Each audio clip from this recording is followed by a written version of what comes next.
The universe's first healing cub author, KK is here. Introduction.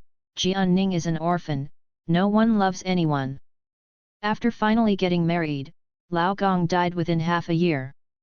He sat in the cemetery, hugged Lao Gong's tombstone, closed his eyes and fell asleep.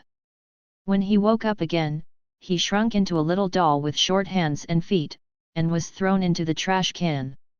Jian Ning, if I do it all over again, am I still an orphan? Being an orphan is not scary. Jian Ning has a wealth of life experience. He set a goal: 1. Live well. 2. Go find Lao Gong, grow up with him, and prevent Lao Gong from turning into a villain like in his previous life. In the first hour after setting the goal, he was picked up by the most notorious bandit organization in the universe and brought back to his lair, and his life was at stake. After setting the goal for the third hour, he began to slowly forget the memory of Lao Gong. Little Janning. Help! Is there really no simple pattern in life? Later, before Xiao Janning forgot about Lao Gong, he left a mark about Lao Gong.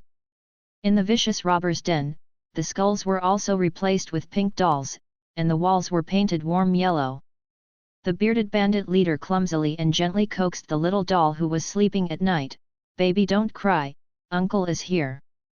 Little Jian Ning, who grew up into a carrot head in the star robber's den, has no household registration and no schooling.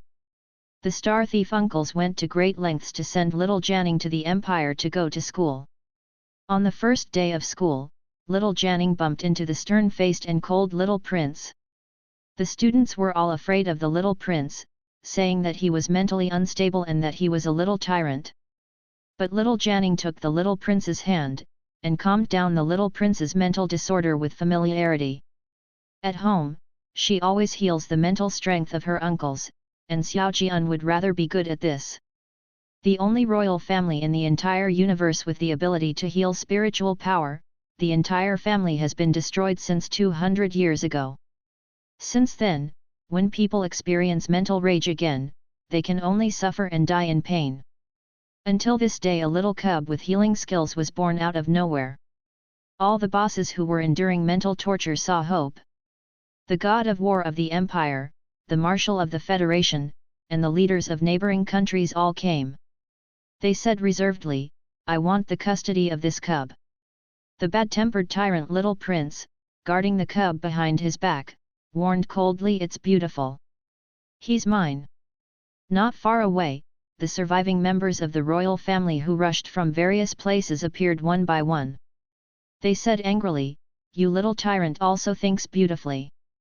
This is our family's cub. Give it back to me." Asterisk all staff are raising cubs, very sweet. Asterisk double students, Gong's memory recovery is relatively late. Content tags, Fantasy Space Rebirth Interstellar Suite article search keywords, protagonist, Jian Ning Huolin supporting role, Little Fish Cub doesn't want to be a villain in advance, please accept. Others, one sentence introduction, the little cub heals everything conception, no matter when, we must believe that love and hope will exist. Late autumn, in the cemetery. Jian Ning was wearing a thin and large white t-shirt and trousers, sitting quietly in front of a new monument. He seemed to be extremely tired, and after leaning his face lightly on the steel, he closed his eyes. The red stone necklace around his neck slipped out and hit the black and white photo on the steel, making a light and crisp sound. The man in the black and white photo has a handsome face, thin lips and straight nose, a pair of eyes looking straight ahead without emotion, and a gloomy and cold demeanor. This is his husband, who died in a car accident a week ago. Huolin, you are lying. Jian Ning murmured with his eyes closed. Several layers of gauze were still wrapped around his forehead. In the car accident a week ago, although he was held in Huolin's arms, he still suffered a heavy blow to the head, and the wound on his forehead did not heal for a long time. He remembered Huolin's promise to him when he proposed marriage to him: "Janning, follow me, I will let you live a good life." When he made the promise, he was actually not familiar with Huolin. He was doing odd jobs in a car dealership, and met Huolin, who came over. Their eyes just happened to meet, and then he was followed by Huo Rin. Huo Lin's dark eyes are actually very beautiful, but his aura is too strong and his temperament is too cold. When he stares at people, it makes people's backs shudder. Jian Ning felt as if he was firmly locked by a ferocious beast, and the way the beast looked at him seemed to be a sign that it was about to hunt and eat. In the end, it turned out that he was right. A month later, Huo Lin found him again, and before coming to see him, he found out all his details: an orphan in an old orphanage that is about to close down, a fresh graduate from college, financial difficulties and a job as a master. He is an intern in a small company, 22,000 a month, part-time job in a car dealership, 1,400 a month, a total salary of 3,600, and more than 2,000 a month to the orphanage. Within 10 minutes of meeting, Janning received a check and a marriage application. Huo Lin told him that he would keep the old orphanage where he had been paying money, and that he would make a proper arrangement for all the children in the orphanage. Huo Lin also said, "Follow me, I will let you live a good life." Holding the check in her hands, Jian Ning looked up at the handsome face of the man in front of her. After a long time, he nodded. He didn't know why Huo Rin chose him. In his poor and miserable life, he had never tasted the feeling of being favored and preferentially treated. Huo Lin has never said a word of love to him, but he has been favored day and night after marrying Huo Lin. On the day of the accident, Huo Lingang gave him a red stone necklace worth hundreds of millions. Red stone is not an ordinary gemstone, but a gemstone that integrates recording, storage, projection, and other functions. It is the only one in the world and unique. When it was delivered, Huo Lin showed him the images stored inside. In the picture, there are a lot of time the two of them spend together. Looking at those pictures, Jian Ning took the initiative to hug Huo Lin for the first time. He buried his face in Huo Lin's arms, and called her husband in a low voice. At that time, he thought that they still had a lot of time to love each other slowly and grow old slowly. But on this night, he lost Huo Rin. They never had time to love each other well. The red stone necklace swayed with the wind, and the sound of hurried footsteps not far away overwhelmed the crispness of the red stone hitting the tombstone lightly. Several men and women who rushed over, with angry and anxious faces, passed through other tombstones, and walked straight and quickly towards here. Jane Ning. The moment Jian Ning was discovered, the leading middle-aged man immediately shouted angrily, "Stop!" Jian Ning, who was sitting in front of the tombstone, had no intention of running away. He opened his eyes and sat up straight. When he saw the person coming, there was no surprise in his eyes. These are Huo Lin's uncles and aunts. They ignored Huo Lin when he lost his parents in his teens. After Huo Lin had suffered so much and reached the pinnacle of wealth, they all came out like loach head. They always want to play the autumn wind and take advantage of it, but Huo Lin is not a good person. Even if Huo Lin donated a lot of money in his hand, he would not give half a cent to these loaches. Jian Ning agrees with Huo Lin's approach. It's just that Jian Ning didn't expect that these are not loaches, but poisonous snakes. The poisonous snake relies on Huo Lin's blood relationship. As long as Huo Lin dies, and Jian Ning dies again, this newlywed couple who have no children, their family property will be divided up by other relatives. Therefore, they created a car accident under the greed of profit. Janning, did you make up something? Let me tell you, you and Huo Lin had a car accident, it was your own bad luck. No, it was you, the broom star, who killed Huo Lin, and it has nothing to do with us. You don't think that you can use it as evidence if you just find someone to make up something. Uncle Huo's family who was speaking had an aggressive expression on his face. He stared at Jian Ning with hatred in his eyes. You take those videos, recordings, and other things you made up to us honestly. You a lone orphan, even if you die in Pingchuan City, no one will support you. Be more sensible, and I will treat you preferentially. Uncle Huo's words fell, and the people behind him immediately echoed.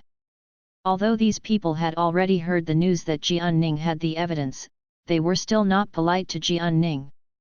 Jianning has no relatives, no friends, and never puts on a high-profile show after marrying Huo Lin. To put it bluntly, he didn't seem to be dangerous, to put it bluntly it just looks so bullying. Seeing that some of these people rushed over and slapped him impatiently, Jianning's thick and slender eyelashes finally moved slightly, he raised his eyes, and before the other party's slap fell, he said softly, "I have already handed over to the police. I have handed over all your criminal evidence to the police. Not only this car accident, but also others. I have evidence for everything you have done." He spent a lot of money and hired many professional people to collect what these people did.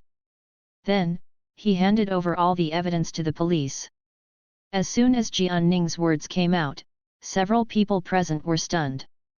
They looked at the young man sitting in front of the tombstone in disbelief. The young man's complexion was delicate and pale, with gauze wrapped around his forehead, and his whole body exuded a broken and fragile feeling. "You're bluffing us, aren't you?" Uncle Huo looked at the young man steadfastly.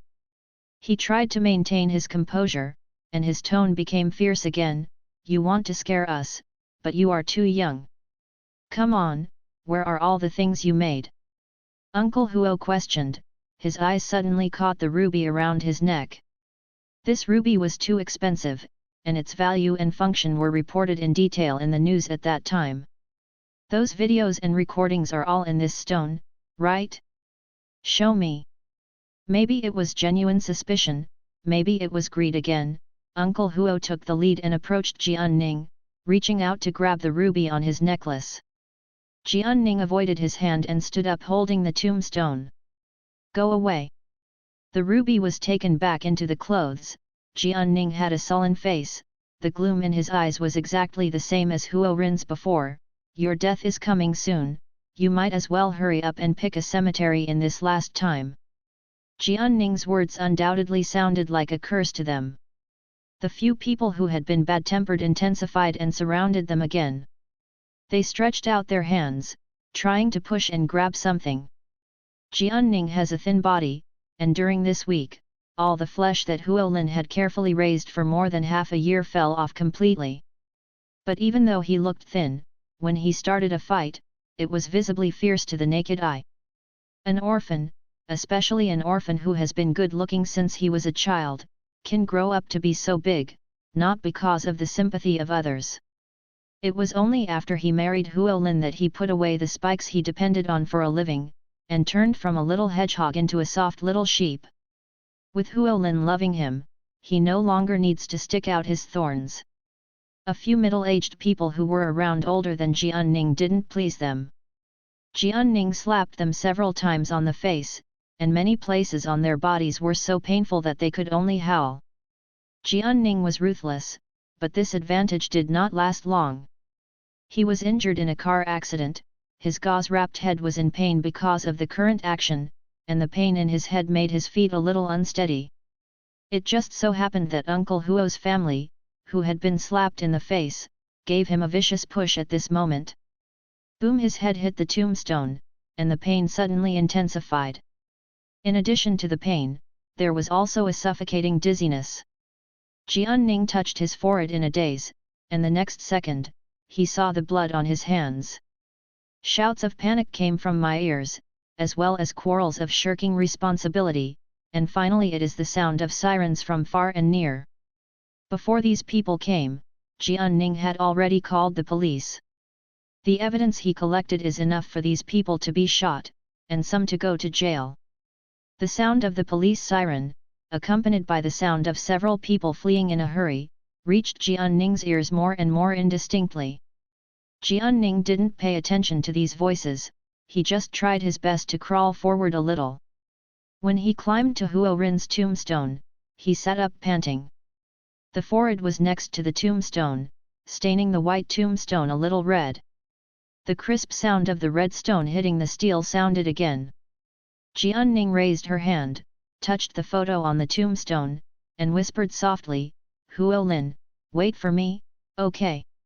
He is a firm atheist, he doesn't believe in reincarnation, and he doesn't practice afterlife, but at this moment, he only hopes that God will have mercy on him once and let him meet Huolin again. He had never told Huolin that Huolin was not the only one who fell in love at first sight. There is wind blowing. Louder than a red stone hitting a monument is the sound of forehead hitting a monument. Both time and space instantly became ethereal, and the vague consciousness returned to complete darkness.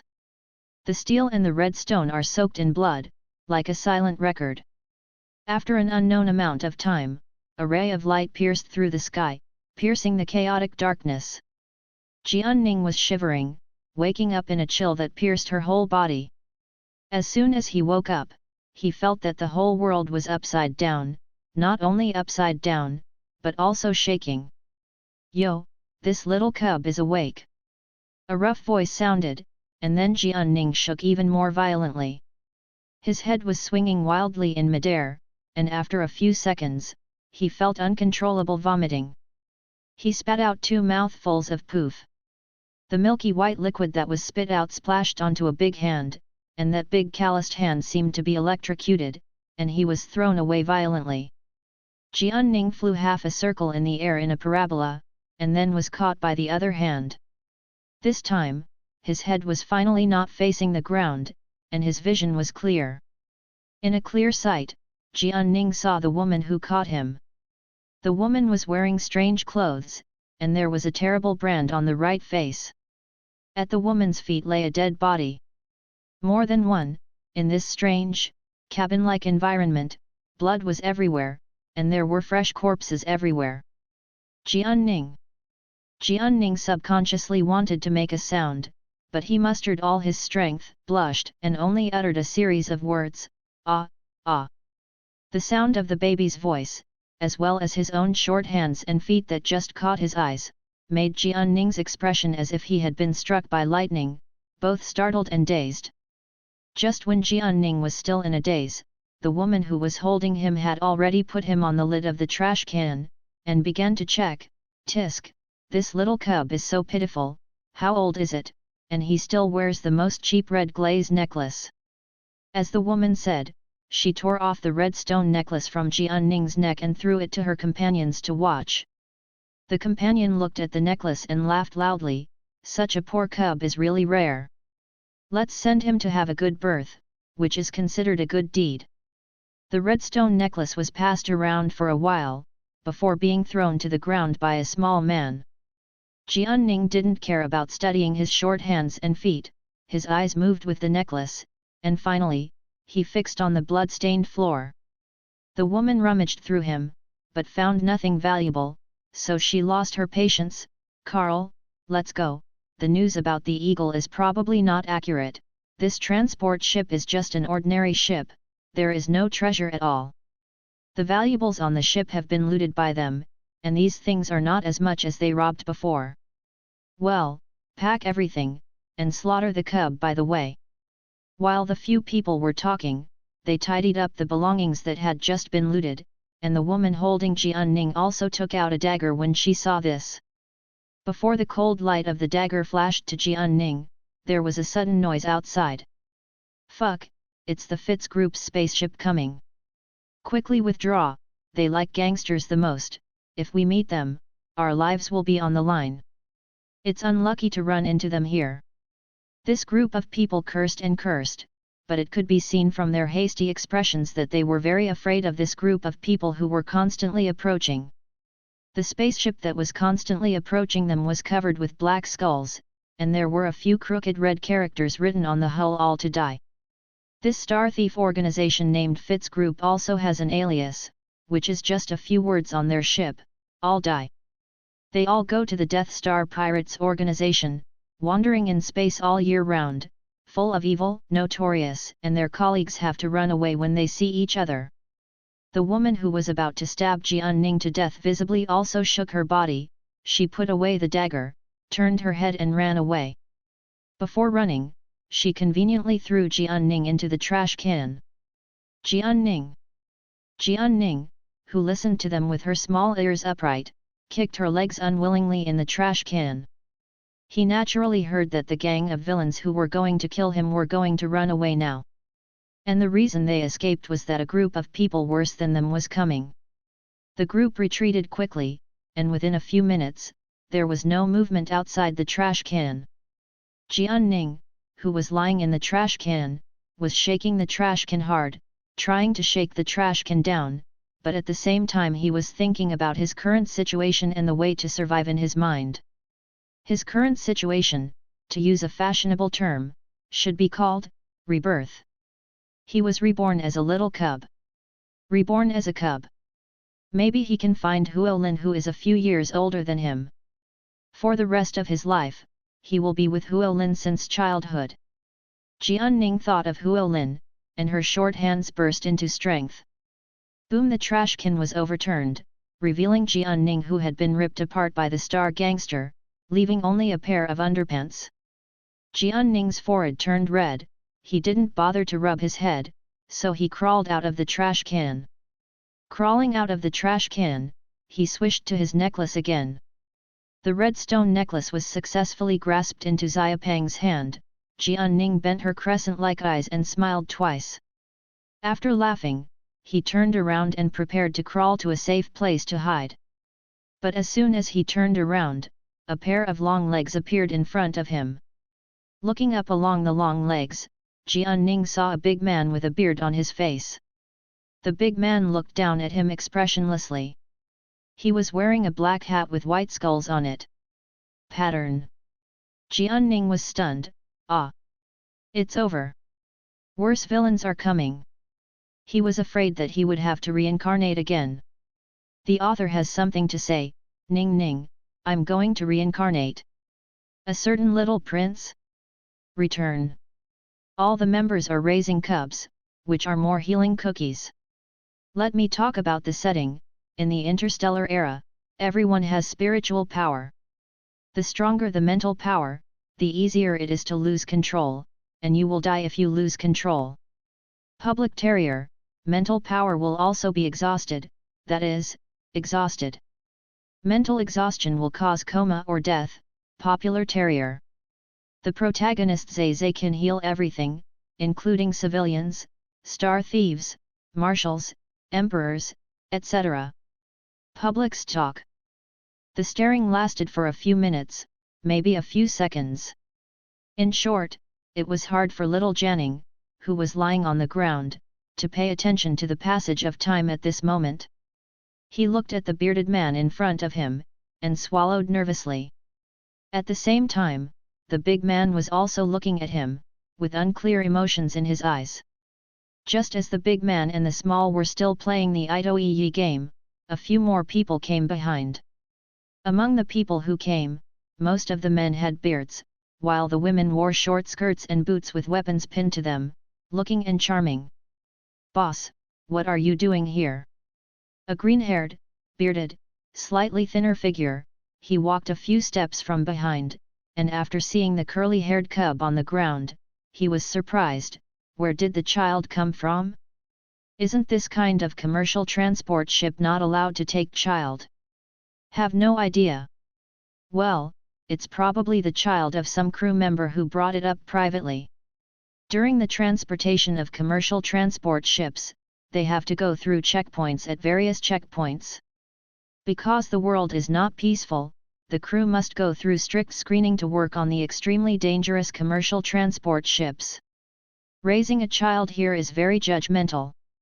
Lu Mao knelt down and stared at Jian Ning with great interest. Jian Ning's eyes also shifted from the bearded face to the green-haired face. Thick beards covered half of their faces, but looking at their deep eyes, straight nose bridges, and sharp facial features, it could be seen that they were not bad-looking. Compared with the last group of bad guys, this group of bad guys doesn't seem too bad just because of their looks. Although Jian Ning is ready to reincarnate, but before he loses his life, he wants to work harder. Ah! Hello! Jian Ning, who was still speechless, put her fat little hands on the floor, and changed from lying down to sitting. After he sat up, he first made a sound of greeting. He was not discouraged when he realized that the few bearded people couldn't understand the words, but changed the strategy.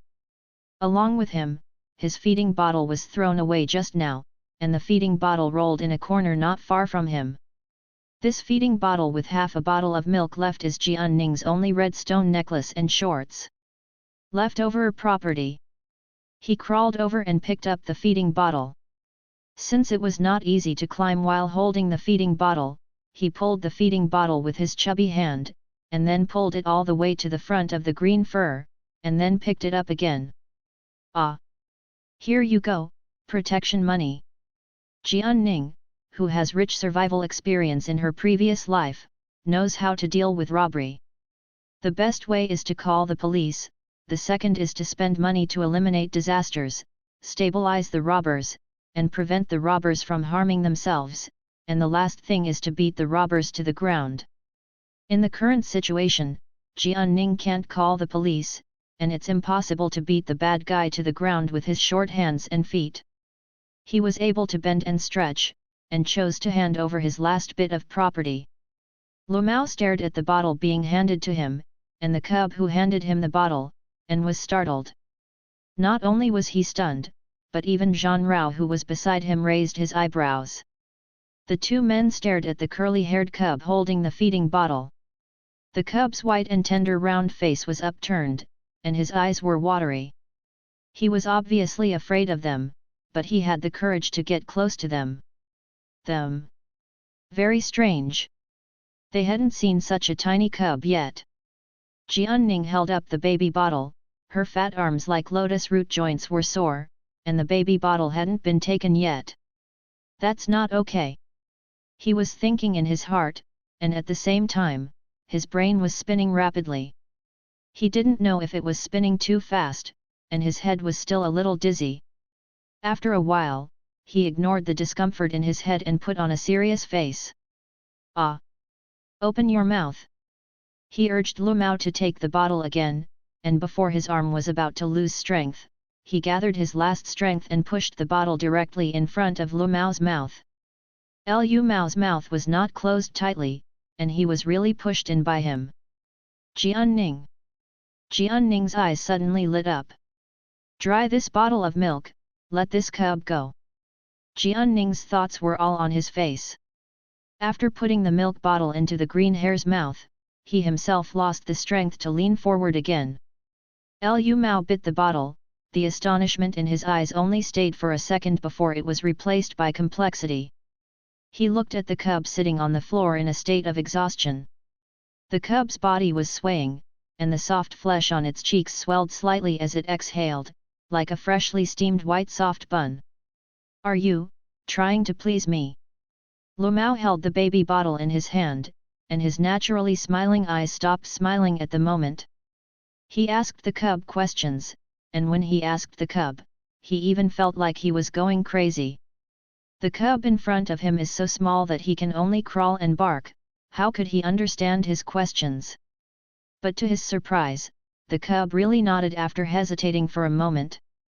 The cub's nod made Lu Mao's heart skip a beat. He poked Zhang Rao's waist violently, and communicated with him with his eyes. Boss, did you see it? This cub can understand us. Zhang Rao observed the cub until now, and felt that this cub was a little different. The two have been together for many years, and they have a tacit understanding. With just one look, they have reached a tacit consensus: take this cub back to its old den and study it. They made eye contact. Jian Ning stared dryly, unable to understand. Zhang Rao has a taciturn personality, not because he likes to tease the cubs, not only does he not like to tease, but he also hates the cubs. The cub loves to cry and is difficult to feed. He has no plan to raise the cub in his life. Even if the cub in front of him is brought back, he will send it away immediately after the research is over. Zhang Rao doesn't like to deal with cubs, so after handing the cubs to Zhang Xi, he got up, called a few people who were watching the fun behind, and asked in a low voice, "Have you done what you just told you?" Before landing on this transport ship, Zhang Rao had already assigned them tasks. Seeing Zhang Rao's question, the few people who wanted to watch the cub suddenly straightened their backs and went to work separately. The few of them came to inspect the transport ship, and the other 3 went to chase down the poisonous spider organization that had just escaped. When it comes to robbing themselves, they prefer to kill their peers and annex all their assets. There are rumors that this commercial ship, codenamed B-33, transported a cosmic-level rare treasure this time. The leader of the poisonous spider organization is notoriously greedy, and Zhang Rao is not at all surprised that he came to do this. Not long. A glamorous woman hooked a photon gun with her index finger. While turning it around, she came to report to Zhang Rao, "Boss, I checked everything, and I didn't find anything of value. The legendary cosmic treasure was probably taken away by poisonous spiders." As the woman spoke, she also reported another piece of news. "By the way, I saw the little cub's clothes. It was next to the trash can. It looked like it was pulled off abruptly, and a few buttons were broken." After the woman's voice fell, Zhang Xi, who had just lifted the cub up, looked over. He only looked at it for a few seconds before looking away. Zhang Rao, who was talking to the woman, ignored the topic of the cub's clothes. He knew the reason why the poisonous spider stripped the cub clean. It was to check if there was any treasure hidden on the cub.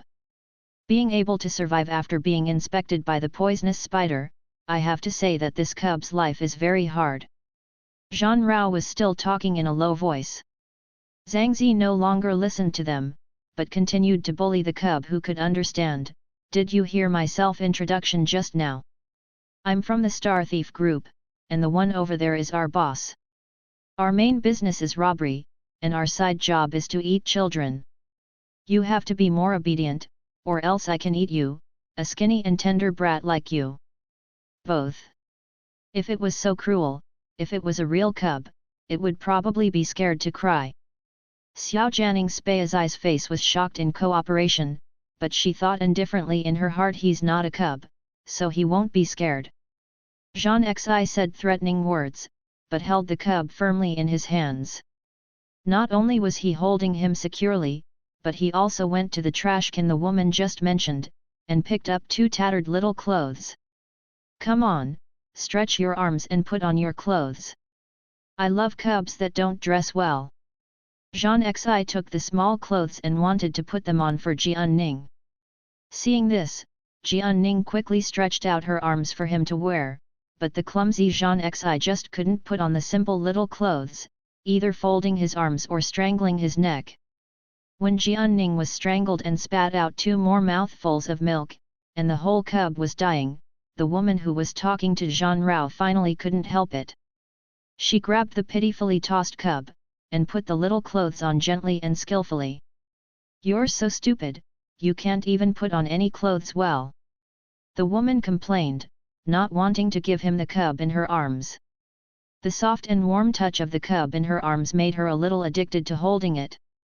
Zhang Xi wanted to refute but lacked evidence to refute, so he could only pull his face.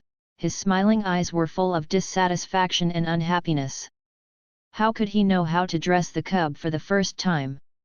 Except for a small cub, there was no other living creature on the transport ship.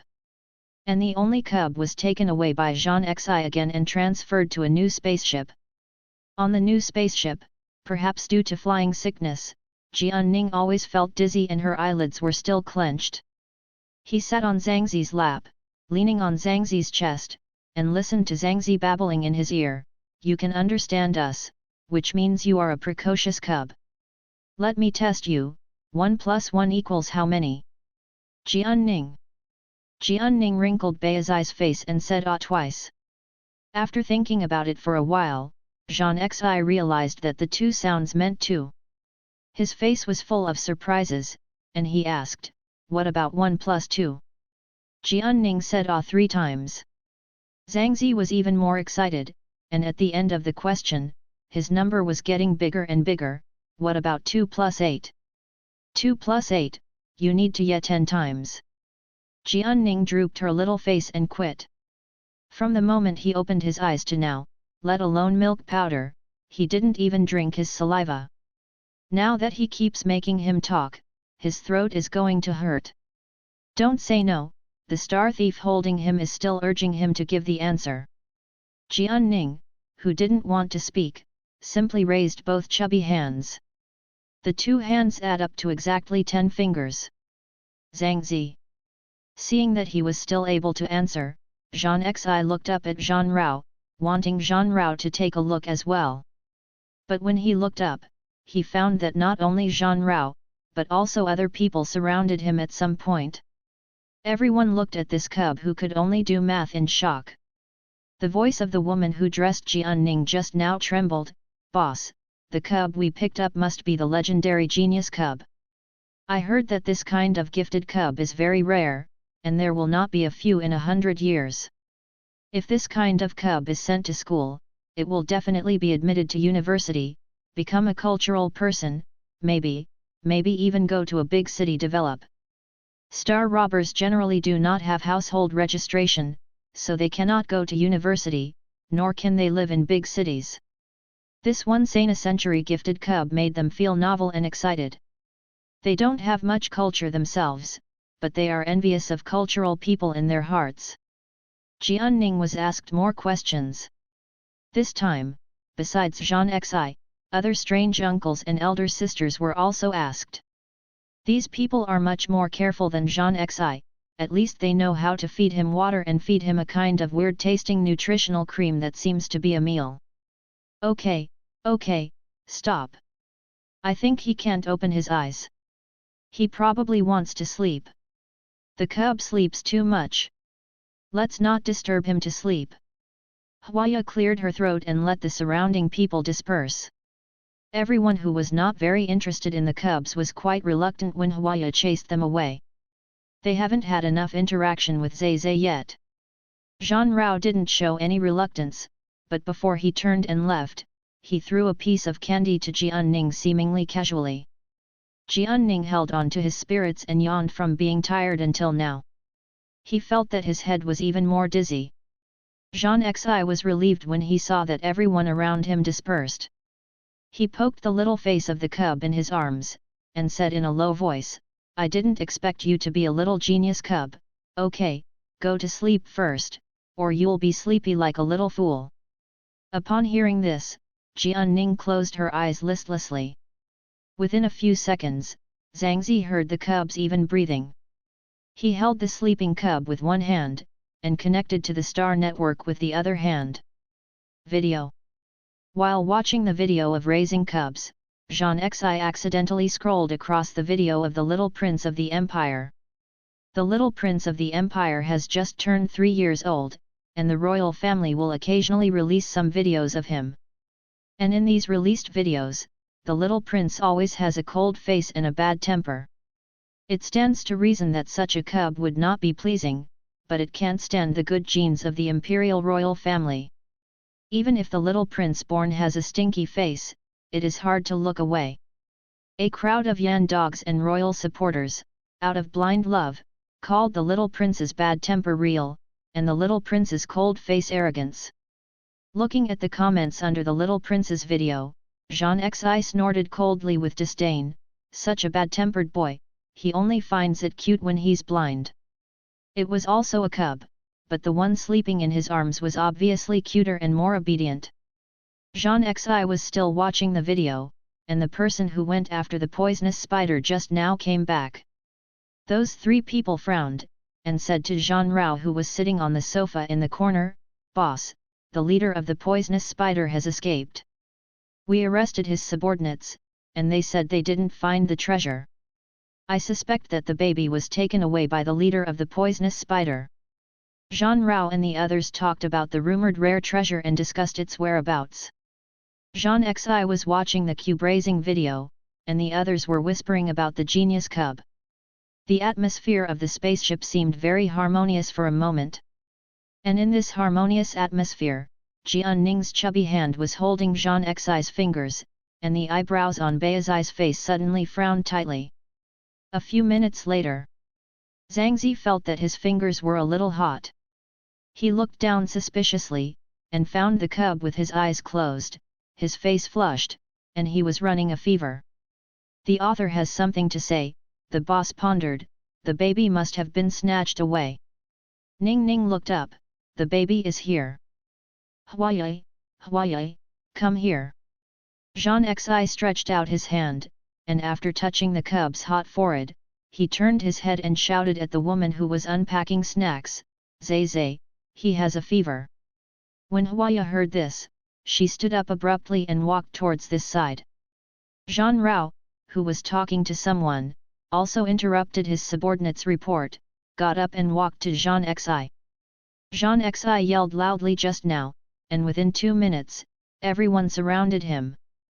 Huaya didn't let them surround them too tightly, fearing that the air would not circulate, which would be bad for the feverish cubs. She asked everyone to stand a little farther away, and asked them to find a temperature gun for measuring body temperature and antipyretics. But after searching for a long time, they only found a few anti-inflammatory drugs and anti-fever drugs for adults. As for the temperature gun, they have never prepared such things. I read the instructions, and these kinds of medicines for adults are too strong and not suitable for cubs. Huaya, didn't you know how to treat diseases before? Can you think of other ways to get rid of his fever? Gone. Huaya looked down at the cub she had just taken over. The cub was flushed from the heat, and it had already begun to moan and cry. Her face was tense, and she spit out a sentence, I used to treat my cattle and sheep. The cattle and sheep were put to death, and her parents would directly pick up the skin and eat the meat. If this rare genius cub was put to death by her, her dead parents would probably come to stand beside her bed in the middle of the night and scold her. The whole group was helpless. Jean Rao could only order, let Xiao Sheng speed up the spaceship and search for a town where it can dock. Yes. Xiao Sheng, who was in charge of driving the spaceship, was looking for a place where he could stop and take the cub for treatment. Others in the spaceship were also racking their brains to figure out how to bring down the cub's fever. The cub, who was worried by everyone, was burning more and more. When her head started to hurt from the burning, Jian Ning closed her eyes and finally couldn't help crying. His chubby hands scratched in the air, as if trying to grab something. Seeing this, Jean Xi quickly stretched out his hand, but Jian Ning only held it once, and then let go. Huaya tentatively stretched out her finger, but Jian Ning only held it once and then let go. He kept grabbing, trying to grab someone's finger, but no matter how hard he tried, he couldn't. Whoa! Jian Ning was crying sadly. While crying, he opened his mouth, trying to call out a name Huolin. He wants Huolin. The memory of Huolin in his head began to become blurred in the pain, frame by frame, as if being submerged by a sudden tide. Jian Ning thumped vigorously, and stretched out the chubby hand to grab it. His face was covered with tears, and his eyelids were red and swollen. I don't know if it was because he was crying too much, or because he was burning too much, but he vomited twice more in Huaya's arms. This time, instead of spitting up milk, he spit out yellow water. When Jean Xi saw the yellow water he spit out, his face turned pale. Boss, haven't you found a place to stop the boat yet? If he doesn't go to the hospital, he will die. Huaya asked someone to bring alcohol, and wanted to use an ancient method of physical fever reduction, but this method was useless to Jian Ning. He closed his eyes, crying almost to death. The picture of Huolin in the memory is still sinking, and Jian Ning, who finds that she can't stop all this, is full of despair and sadness. Don't forget Huolin. In the overwhelming panic, Jian Ning finally opened her eyes. His eyes, swollen into small peaches, were covered with round teardrops, and the teardrops fell down, as if hitting everyone's hearts. Such a soft and rare cub has just come into their hands, and they may be about to be raised to death by them. With a sullen face, Jean Rao went to see the root himself. Jean Xi also took out the adult medicine just now, holding the medicine in his hand, and asked, Huaya, reduce the dose of the anti-fever medicine, can you try to let him take some? Huaya hesitated. I don't know how to choose the route of the B-33 commercial transport ship. This route is very remote, and there are no inhabited towns nearby. No matter how fast their spaceship is, there is nothing they can do in such a place where the birds don't shit. Jianning couldn't concentrate on looking at the people in front of him, he just looked around in a panic, trying to find something. Soon, he saw a decoration that looked like a snowflake. Ah! Jianning pointed at the ornament, his milk voice was full of tears. He looked at Zhang Xi, and then at the snowflake-shaped ornament. Zhang Xi understood what he meant, and went to take off the decoration and give it to him. Jianning raised his hand to take it, and in the next second, he directly grabbed the ornament and pressed it on his fat arm like a lotus root. In order to leave a mark, Jianning ignored the edges and corners of the decorations, and blood flowed from her arms. Seeing this scene, Huaya gasped and snatched the decoration from his hand. Zhang Xi's eyes widened even more, and he was anxious and angry. What are you messing around with? Did you have a fever and burnt your head? You are so good, you stab yourself. Jianning firmly imprinted the snowflake mark a few seconds before the memory completely faded. Snowflakes only appear in the cold winter. He wants to keep a snowflake for himself, and then wait for someone who was born in cold winter. Zhang Xi looked at the little cub who had stabbed him bleeding, and opened his mouth to him before he could reprimand him, uttering 2 words like a raving. Immediately afterwards, that small body fell limply, and its small head was tilted into Huaya's neck. Zhang Xi looked at him, and for a moment, he felt that the 2 words he babbled were very similar to the name of another cub that he had commented on in his heart a moment ago, the little Prince Huolin. Such an idea was so unbelievable that Zhang Xi felt it was impossible. He withdrew his thoughts and asked, "What's going on? Why did he faint all of a sudden? There is no way to stop the spacecraft, no doctor and no suitable medicine. This group of star thieves, known as the most brutal and cold-blooded in the entire galaxy, was completely helpless in front of a cub, unable to do anything. Crush the medicine and feed him a quarter of the dosage." Zhang Rao, who walked over from the driver's cab, made a decision in a deep voice, "If you don't feed the medicine, he will be burned to death. If you give the medicine, he still has a chance to survive." This cub met the poisonous spider and was not killed, indicating good luck. As long as he maintains such good luck, his life may be saved. A pair of big hands pinched Jianning's cheeks in a coma, and began to pour medicine. The medicine is very bitter. Jianning closed her eyes, spitting out the medicine. The medicine vomits and vomits, time goes by little by little. After an unknown amount of time, Jianning, with a bitter taste in her mouth, woke up with a puckered face. He lost many memories in his mind. Without those memories, he's a real cub now. Inside the cub's shell, there is also a core that matches the cub. The first thing the little cub Jianning did when he opened his eyes was to overturn the medicine bowl in front of him. Zhang Xi, who was sweating all over the medicine, said. Zhang Xi wasn't angry at all, but happily hugged him up.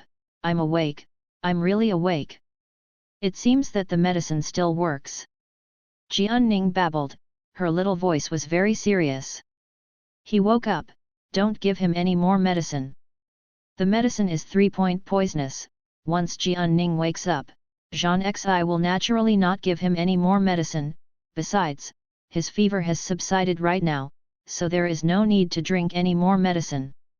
Zhang Zi was overjoyed, and immediately lifted Jianning up. Jianning kicked her short legs nervously, for fear that he would throw herself down, but soon, Jianning found that the big hands holding her were very powerful. "He won't fall." The little cub, who was coaxed high, stretched its eyebrows. He shook his short legs and giggled high in the air. The cub's laughter echoed in the spaceship, and the adults on the spaceship, who had been tense for a long time, felt a rare relaxation. The spaceship is still on. This time, Jianning didn't make any trouble. He was wearing the small clothes that Huaya had made for him, with only a pair of small socks on his feet and no shoes. Zhang Zi hugged him, walked from the bow to the stern, and walked to the window from time to time, showing him the fleeting scenery outside. Jianning is curious about everything, occasionally a few clouds drift past the spaceship, he would put his face on the glass and exclaim, "Wow! A cloud, a passing ship, or even small parts from their inner ship can surprise this pup." Jean Xi pinched his steamed bun face, smiled and said, "You little cub." The little cub hugged his neck, whimpering and hiding towards his neck. According to the usual practice, Jean Xi will come to kiss him after pinching his face. The cub's skin is delicate, but the people on this spaceship, except for the beautiful big sister, are all old men with thick skin and beards. When they come to kiss Zai, Zai's little face will be pierced by a beard. Jean Xi tied the cub with his beard, kicking the cub like crazy. The movement of a big and a small one caused other people to watch with gusto from their seats. Not long after, the spaceship finally arrived at its destination. Jianning was wrapped in a small blanket, only a few light yellow curly hairs on the top of his head were exposed, his breathing was even and long, obviously he had been asleep for a while. Around his neck hung the ruby necklace that he had held firmly in his hand before.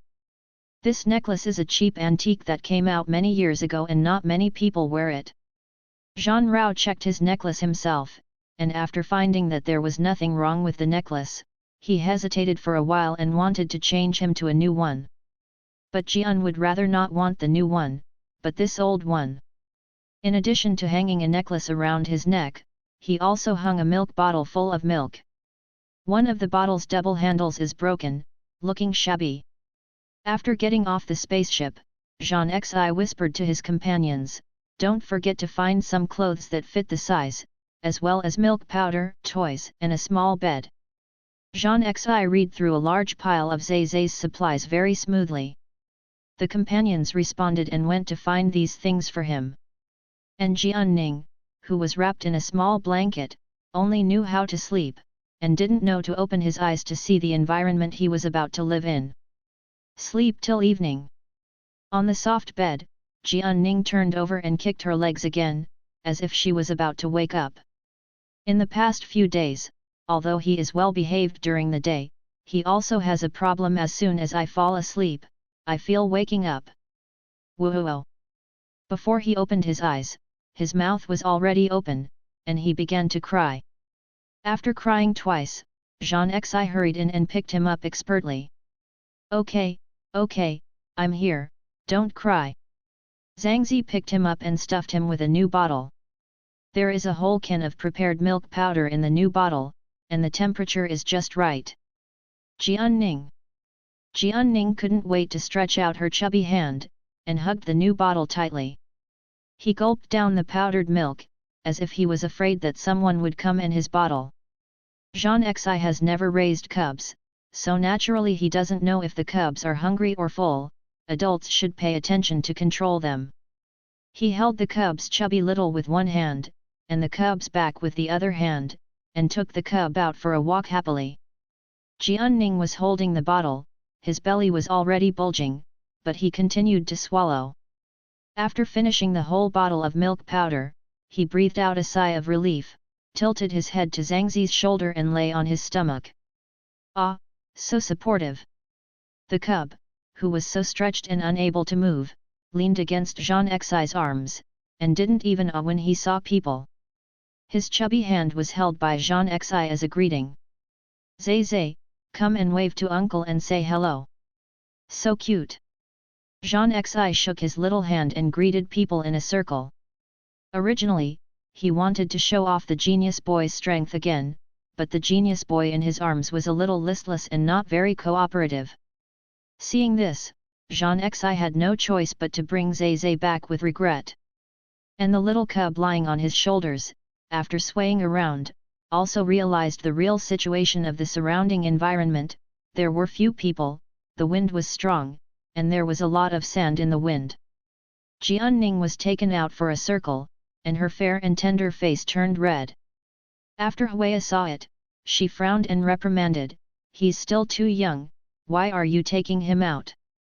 Keep him in the house from now on, and show him more learning videos." I heard that the cubs of the empire started to listen to music and foreign languages while still in the womb. Jean Xi disdains, only the cubs who are not talented will learn from the mother's womb. They call the stupid bird to fly first, and our cubs are geniuses. It was the first time to find a genius cub in the den of star robbers who hadn't been an educated person for many years, but Jean Xi was so proud. Huaya was still frowning, and told Jean Xi about the case of a genius cub born in the ancient earth who was raised and abandoned. Jean Xi didn't seem to listen much, but as soon as Huaya left, he hurriedly carried the cub back to study. Zai, we can't let those stupid birds compare. Jianning was placed on the small bed and sat with 2 pillows on her back to support her body.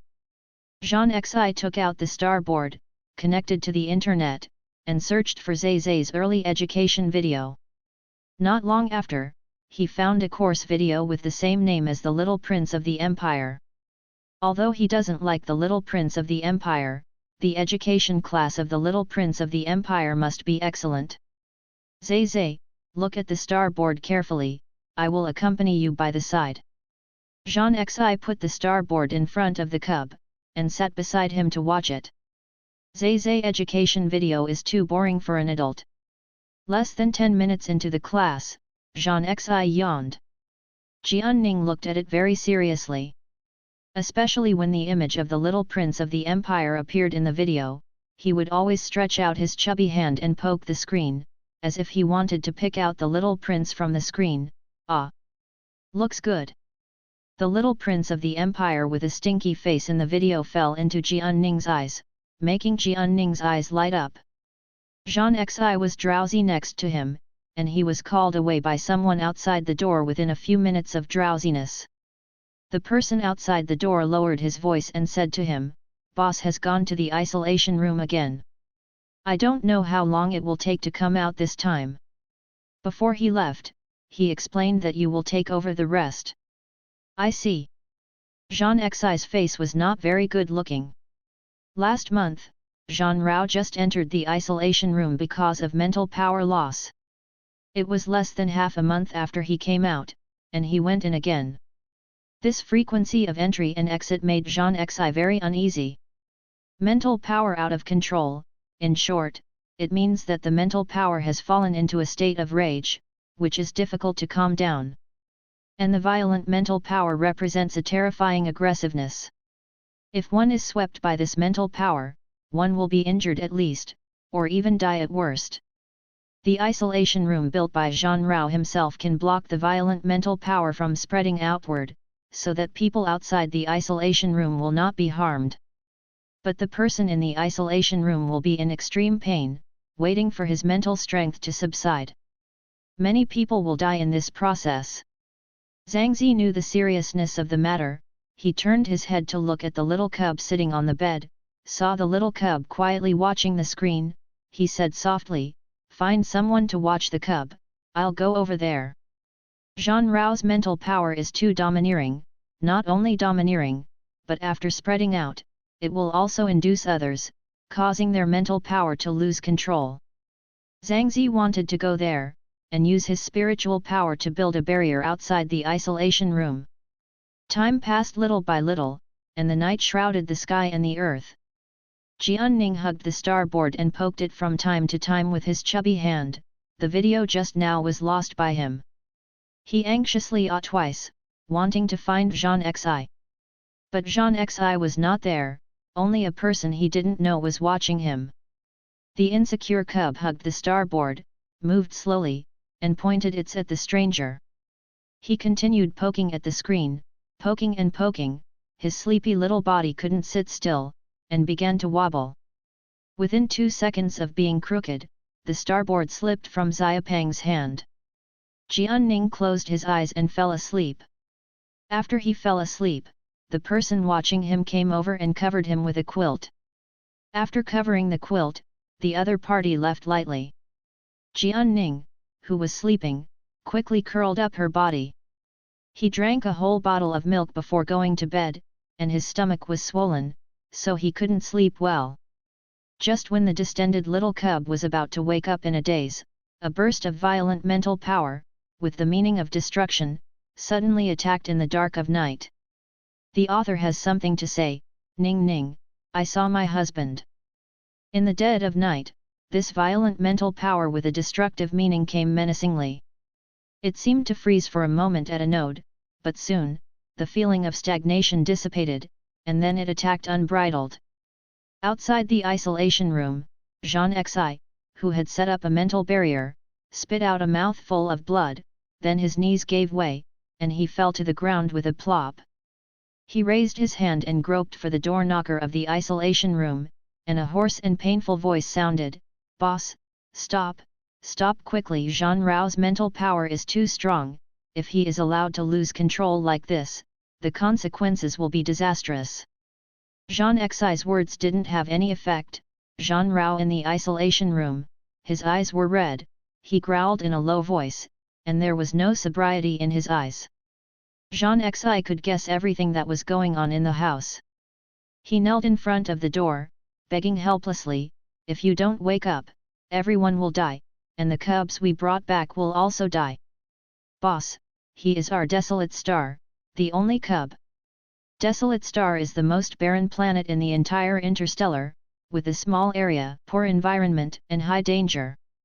These people were either exiled, or they came here on their own initiative because they were burdened with an unbearable past. The people living here not only have complex identities, but also have extremely poor mental conditions. They have no offspring, and they are unwilling to let offspring be born in such a place. The cub that Zhangzi brought back was the only cub they had in Huangxing for so many years. Thinking of that soft cub that would hide in his neck, the despair in Jean Xi's eyes became more and more intense. The cub is too young. If he encounters Jean Rao's mental attack, he will die without any ability to parry. The little cub that Jean Xi was thinking of had already encountered that violent mental power. His eyes were tightly closed, and on his soft, steamed bun face, the expression was about to cry. Wu with Jianning's curled up body, he couldn't wait for the adults to hug him. He wanted the adults to rub his stomach, but the adults didn't wait for it, but instead waited for the overwhelming spiritual attack. The frightening violent mental power swept him completely. Jianning's curled up body trembled, and in the next second, he closed his eyes, and a soft and subtle mental force came out quietly. This subtle to fragile spiritual force seemed to emerge from the grass after the rain. The little buds trembled and shook the buds and leaves. When the buds and leaves touched the aggressive mental power, they didn't have any fear, but they were still sticky to stick. When the buds and leaves were attached, the two mental forces stirred together, and slowly, the violent was replaced by gentleness.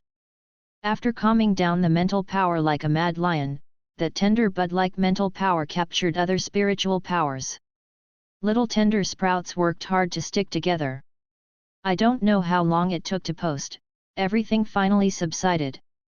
Jianning in the bed, his tired body was motionless, teardrops were hanging on his long and thick eyelashes, and the teardrops hit the soft flesh of his cheeks, looking miserable. Originally, I was about to cry because of my bloated belly, but I stared at it for a long time, and I just made the cub so tired that he fell asleep before he finished crying. Jianning was so tired that she fell asleep, and the others also fell into a beautiful dream again. The door of the isolation room opened. Jean Xi looked at Jean Rao, who came out, with a surprised and suspicious expression on his face. The two of them looked at each other for a long time, and Jean Xi asked, "What's going on?" It was the first time that Jean Rao's mental power recovered so quickly, and Jean Xi's injured mental power also got a little repair. Although this repair was not a complete repair, it was enough to surprise Jean Xi. Jean Rao shook his head with a tense expression. He replied truthfully, "I don't know." His violent mental power just now felt like it was suddenly nourished. But he didn't know why this happened, it was completely beyond his cognition. Neither of them could find an answer, and for a while, they were relatively speechless. Seeing that he recovered, Jean Xi felt a little bored if the two of them continued to work like this in the middle of the night, so he took the initiative to say, "Boss, then I'll go back first? You should also go to bed earlier." After Jean Xi said goodbye, he left in a hurry. He put the cubs in his room, so when he got back, the first thing he did was go to the bedside to see the cubs. The incandescent lamp at the head of the bed was turned on, the bright light made the eyelids of the irritating cub tremble.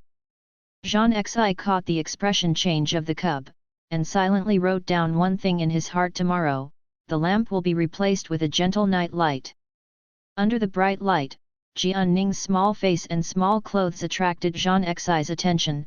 Where are the milk stains? Jean Xi was puzzled. As soon as he finished wondering, Jian Ning, who was still closing her eyes, spat out a few more mouthfuls, and the white milk stains soaked the neckline. Jean Xi. In the middle of the night, Zhang Zi carried the cub to find someone again. After tossing for a while, the person who was called up had a dark face, and threw Jean Xi a yellowed parenting book, along with a diagnosis of the cub's condition tonight: you fed too much, you vomited him up. Feed a whole bottle of milk at a time, so it's strange if you don't spit up. Jean Xi thought about the large baby bottle he gave Zai Zai hanging around his neck. What he wanted was to feed Zai Zai more, so that Zai Zai could grow into a good body, but he didn't expect that it would not be feasible to pull out the seedlings to encourage them to grow. Seedlings wilt. Jian Ning nestled in Jean Xi's arms, and was fed some digestive medicine. He wrinkled his bun face, and it was rare that he didn't make a fuss. The next day, sunlight poured in through the window. Jian Ning turned over in the sun, facing the window with his buttocks, but after a while, his buttocks were also hot from the sun. Cub Zai, who was sunburned uncomfortably, opened his eyes angrily. His stomach stopped distending, but his temper did rise. There was a sound of tantrum babbling, and Jean Xi, who had finished his morning shower in the bathroom, came out wearing only a pair of trousers. He is tall and strong, with an excellent figure, and his well-defined muscles are stained with water, and he can't move his eyes if he stands in place casually. It's a pity that the little Janning who just got up doesn't know how to appreciate it at all. He clutched his little toy and threw it to the ground. Jean Xi raised his eyebrows. He bent down and picked up the toy. Jian Ning looked at the toy, made a small face again, and threw it away. After throwing the toy several times in a row, the movement of throwing the toy became slower and slower. The last time, the toy was caught in the fleshy little hand, and there was no movement. Jean Xi lowered his head, poked the cub's little face, and said with a smile, "Are you done getting up now?" Jian Ning. Jian Ning held the toy, blinked his eyes, and then opened his hand. Ah! Hug! Jean Xi picked up the cub, put one hand on his chest, and had a clear expression on his face. "Come, be a good boy after venting your anger, I won't let you do that." Jian Ning didn't know if he understood this, but he just hugged Jean Xi's neck and left a drooling kiss on Jean Xi's face. The cubs who drink milk powder have a milky smell all over their bodies, but this milky smell is still mixed with a little bit of medicine at the moment. Zhang Zi ignored the smell of the medicine, his eyes were full of smiles, obviously it was very good for the cub's kiss. Okay, I'm drooling all over my face." Jean Xi was disgusted, but he didn't raise his hand to wipe the saliva on his face. When he walked out of the house and met someone, he seemed to complain unintentionally, "The cub is too clingy, hey, he still likes to kiss me, look at my face being kissed." Zhang Zi complained indistinguishably, causing the mouth corners of the people in front of him to twitch. "Such a clingy cub is not pleasing, come on, give it to me, I'll throw it away for you." Roll. Zhang Zi's showing off ended with cursing with a dark face. He not only cursed, but also kicked the person in front of him who wanted to the cub from him. After kicking, the little Janning in her arms kicked her legs. Jean Xi, who lacked parenting knowledge, didn't notice that the cub in his arms was imitating him curiously. Not long. Jian Ning was taken to a house full of books. There was no one in the house, and a thick layer of dust fell on the bookshelves. He watched Jean Xi pull out an old book from the bottom of the shelf. "That's it." Jean Xi found the book and muttered, "The complete names of the ancient earth." Jian Ning is too small, held in Jean Xi's arms, looks like a small pendant from a distance. He hung in Jean Xi's arms, and was carried by Jean Xi to find other people. Several people who came back from the spaceship gathered together to name the cub. Zhang Zi took the lead in using the right to speak.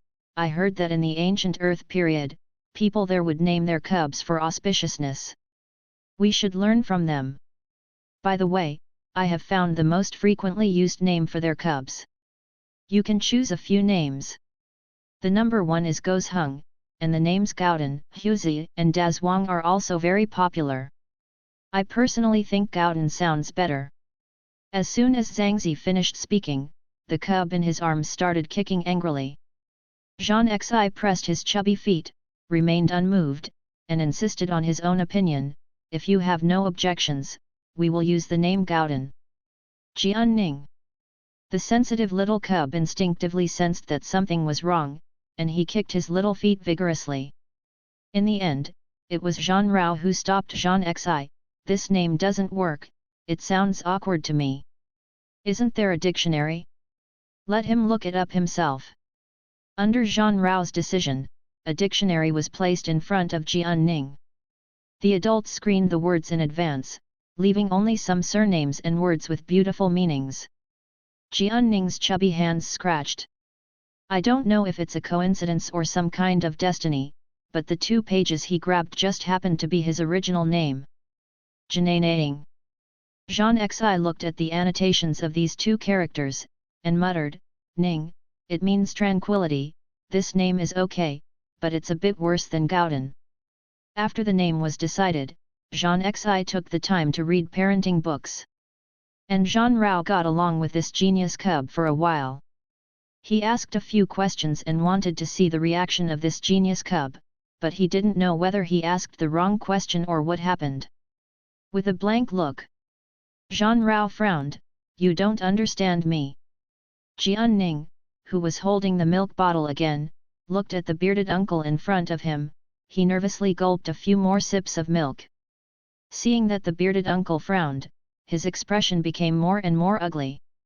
Somewhat at a loss, Jianning turned her head to look for Jean Xi, but Jean Xi was reading seriously not far away, and did not receive the distress signal in his eyes at all. Wu, don't cry. Ah, don't call. Jean Rao's expressionless face can scare Zai very much. Jianning, who wanted to call someone, closed her mouth tearfully under his cold face. After a few seconds, Jianning held back her tears and handed out her baby bottle. Jean Rao. Jean Rao looked at the bottle, and really reached out to take it. Jianning's chubby hand was holding the bottle handle quite vigorously. He obviously wanted to hand over the bottle himself, but after the bottle was handed out, he was unwilling to let go. Seeing this, Jean Rao lowered his eyes and glanced at him. In the next second, Jianning sniffed, completely let go of the chubby hand, and watched her baby bottle being snatched away by her uncle. Jean Rao has been observing this cub. According to his observation, this cub seems to be not as smart as on the spaceship. Could it be that the fever on the spacecraft made the genius Zai stupid? Jean Rao didn't express his observation. He got up and left before teasing the cub until he couldn't help crying. Jean Xi watched him go, then went back to take care of the cub. Zai, why is your little face so red? Jean Xi, who sat in front of Jianning, looked at Zai, whose eyelids and cheeks were red, a little confused. Jianning hugged the lost and recovered milk bottle, and hurriedly drank the remaining milk in the bottle. After drinking, he dropped the bottle, looked up his little face, and cried out with a wow. Jean Xi. Jean Xi picked him up and patted his back comfortingly. Good boy, don't cry. Did you get scared by Uncle just now? Uncle is just a bit bored, he won't bully you. As we all know, their boss has never been one to tease children, probably because of his cold face, which scared the cub. Day by day, Jianning is trying to adapt to the new environment. His scope of activities is currently not large. Most of the time he follows Jean Xi. When Jean Xi was busy, he opened the starboard and found a learning video for him, so that he could follow along and study in advance. Cub, can we discuss something? Jean Xi looked at the little cub sitting on the blanket, holding the starboard again, staring intently at the little prince of the empire inside, and he took out a toy car to lure the cub. I'll give you a car to play with, you won't do it in the future. Look at this cub, okay? This cub has a bad temper and loves to have a bad face, you will be taken badly. Jianning looked at the car, and then at the little prince on the screen. He firmly hugged the starboard a little tighter. Seeing him like this, Jean Xi's head grew bigger. Just in time, someone came to look for him again. The people here speak rough words. After a few words, Jean Xi chased them away angrily. Get out, don't come looking for him. When Jean Xi cursed, Jianning pricked up her little ears and listened very carefully. After scolding the person away, Jean Xi kept the things the other party sent, which is a new type of learning machine. This learning machine is very expensive, not only expensive, but also difficult to buy. This learning machine is only sold in the most developed cities. It is said that the chief technical engineer who made this learning machine is the partner of a certain royal family. This partner is very enterprising, and he also advertised this learning machine with the little prince of the empire. Zhang Zi checked the learning machine and found that there was no damage. He turned on the learning machine and showed it to Jianning. Come on, baby, let's change the equipment and continue learning. It is said that the new equipment has the most advanced holographic mode. Using Zai can not only see the teacher's lecture more intuitively, but also study and play with other children in Zai's big classroom. Zhang Zi hasn't explored all the functions yet. He only unlocked a beginner's class for toddlers, and this class is for teaching cubs to speak. But Jianning is not interested in the new learning machine at all. There was no other way, Jean Xi could only continue to explore by himself, and was going to wait for him to finish exploring before teaching Zai how to use it. I'll take this first, you can continue watching your video. Seeing that Jean Xi was immersed in the study of the new learning machine and would not come to grab his own starboard, Jianning carefully took out the old starboard and continued to watch the little prince's video. There are not many videos of the little prince, and Jianning's chubby hand kept poking the screen. Even if he played it many times, he still couldn't get enough of it. In a few days, Jean Xi finally researched the new learning machine thoroughly, spent money to fill up a VIP, and signed up for a cub class. With a refreshed look on his face, he wanted to bring Zai back for a trial. Zai was just carried away by Huaye. Before he reached Huaye's yard, he heard a fierce argument coming from the door. One of the objects of the quarrel was a man who had just returned to Desolate Star. That man and Jean Xi had been feuding for a long time. Jean Xi saw that there were cubs in the yard, his face darkened, and he strode in. As soon as he entered, the little cub in Huaye's arms hurriedly opened his arms for him to hug. Jean Xi's heart tightened, and he carried Zai over, and checked whether Zai was being bullied. After checking around, Zai was fine. Huaye, on the other hand, had a very subtle expression, as if she wanted to say something, but she hesitated to speak. After struggling for a long time, she still rushed to speak before Jean Xi fought with others. Jean Xi, have you been teaching Ning Ning how to speak recently? Zhang Zi frowned and let out a hum. He has been teaching for a few days recently, but he has not made any progress. Huaye coughed dryly, and informed him, Ning Ning just now, can talk. Jean Xi. Jean Xi's eyes lit up in an instant, and he asked, what did he say just now? Did he call you dad or uncle? Huaye was silent. Jean Xi's face was full of joy, and he didn't even care to pay attention to his arch-rival who was always annoying to watch. He guessed all the words he usually taught. But Huaye never nodded or said anything. Just when Jean Xi was getting impatient, Huaye looked at him and said, get lost. Zhang Zi. A hint of displeasure at being provoked flashed across Jean Xi's eyes. Just when the unhappiness was about to ferment, the little cub hugging his neck repeated Hwaya's words in a childish voice, "Get lost." The fluffy little cub said the word rolling, and it sounded like he was imitating Jean Xi's usual tone. More than one rolling word, Xiao Zeze still tried his best to continue jumping out words. "Get out, Eggy." Jean Xi. Zhang Zi's face turned green. The author has something to say. Jean Xi, help, what if you raise the cub in a wrong way? Waiting online, very urgent. Zhang Zi's rival Ling Qi was also dark-faced, but after seeing Zhang Zi's current expression, his expression softened. This cub has just learned to speak, isn't he scolding me on purpose? He asked a little abruptly. The corner of Hwaya's mouth twitched and she nodded. Just now Ling Qi came to her for something, and the two talked about Jean Xi. After seeing the cub Jean Xi brought back to raise, Ling Qi said a few words, but the words were not very pleasant. I don't know if I heard Jean Xi's name, or if I could really hear the adult's tone of voice. The little cub who was playing with a toy turned his face up and said a baby-like slap to Ling Qi. Jean Xi naturally caught Ling Qi's question. If it was in the past, he would have scolded him a few times. But now he looked down at the little cub clutching the toy in his arms, and swallowed the swear words abruptly. Hwaya, I'll take Zeze home first. Jean Xi didn't want to lose his composure in front of his rival, so he tried to maintain his composure, talked to Hwaya, and hugged Zeze back.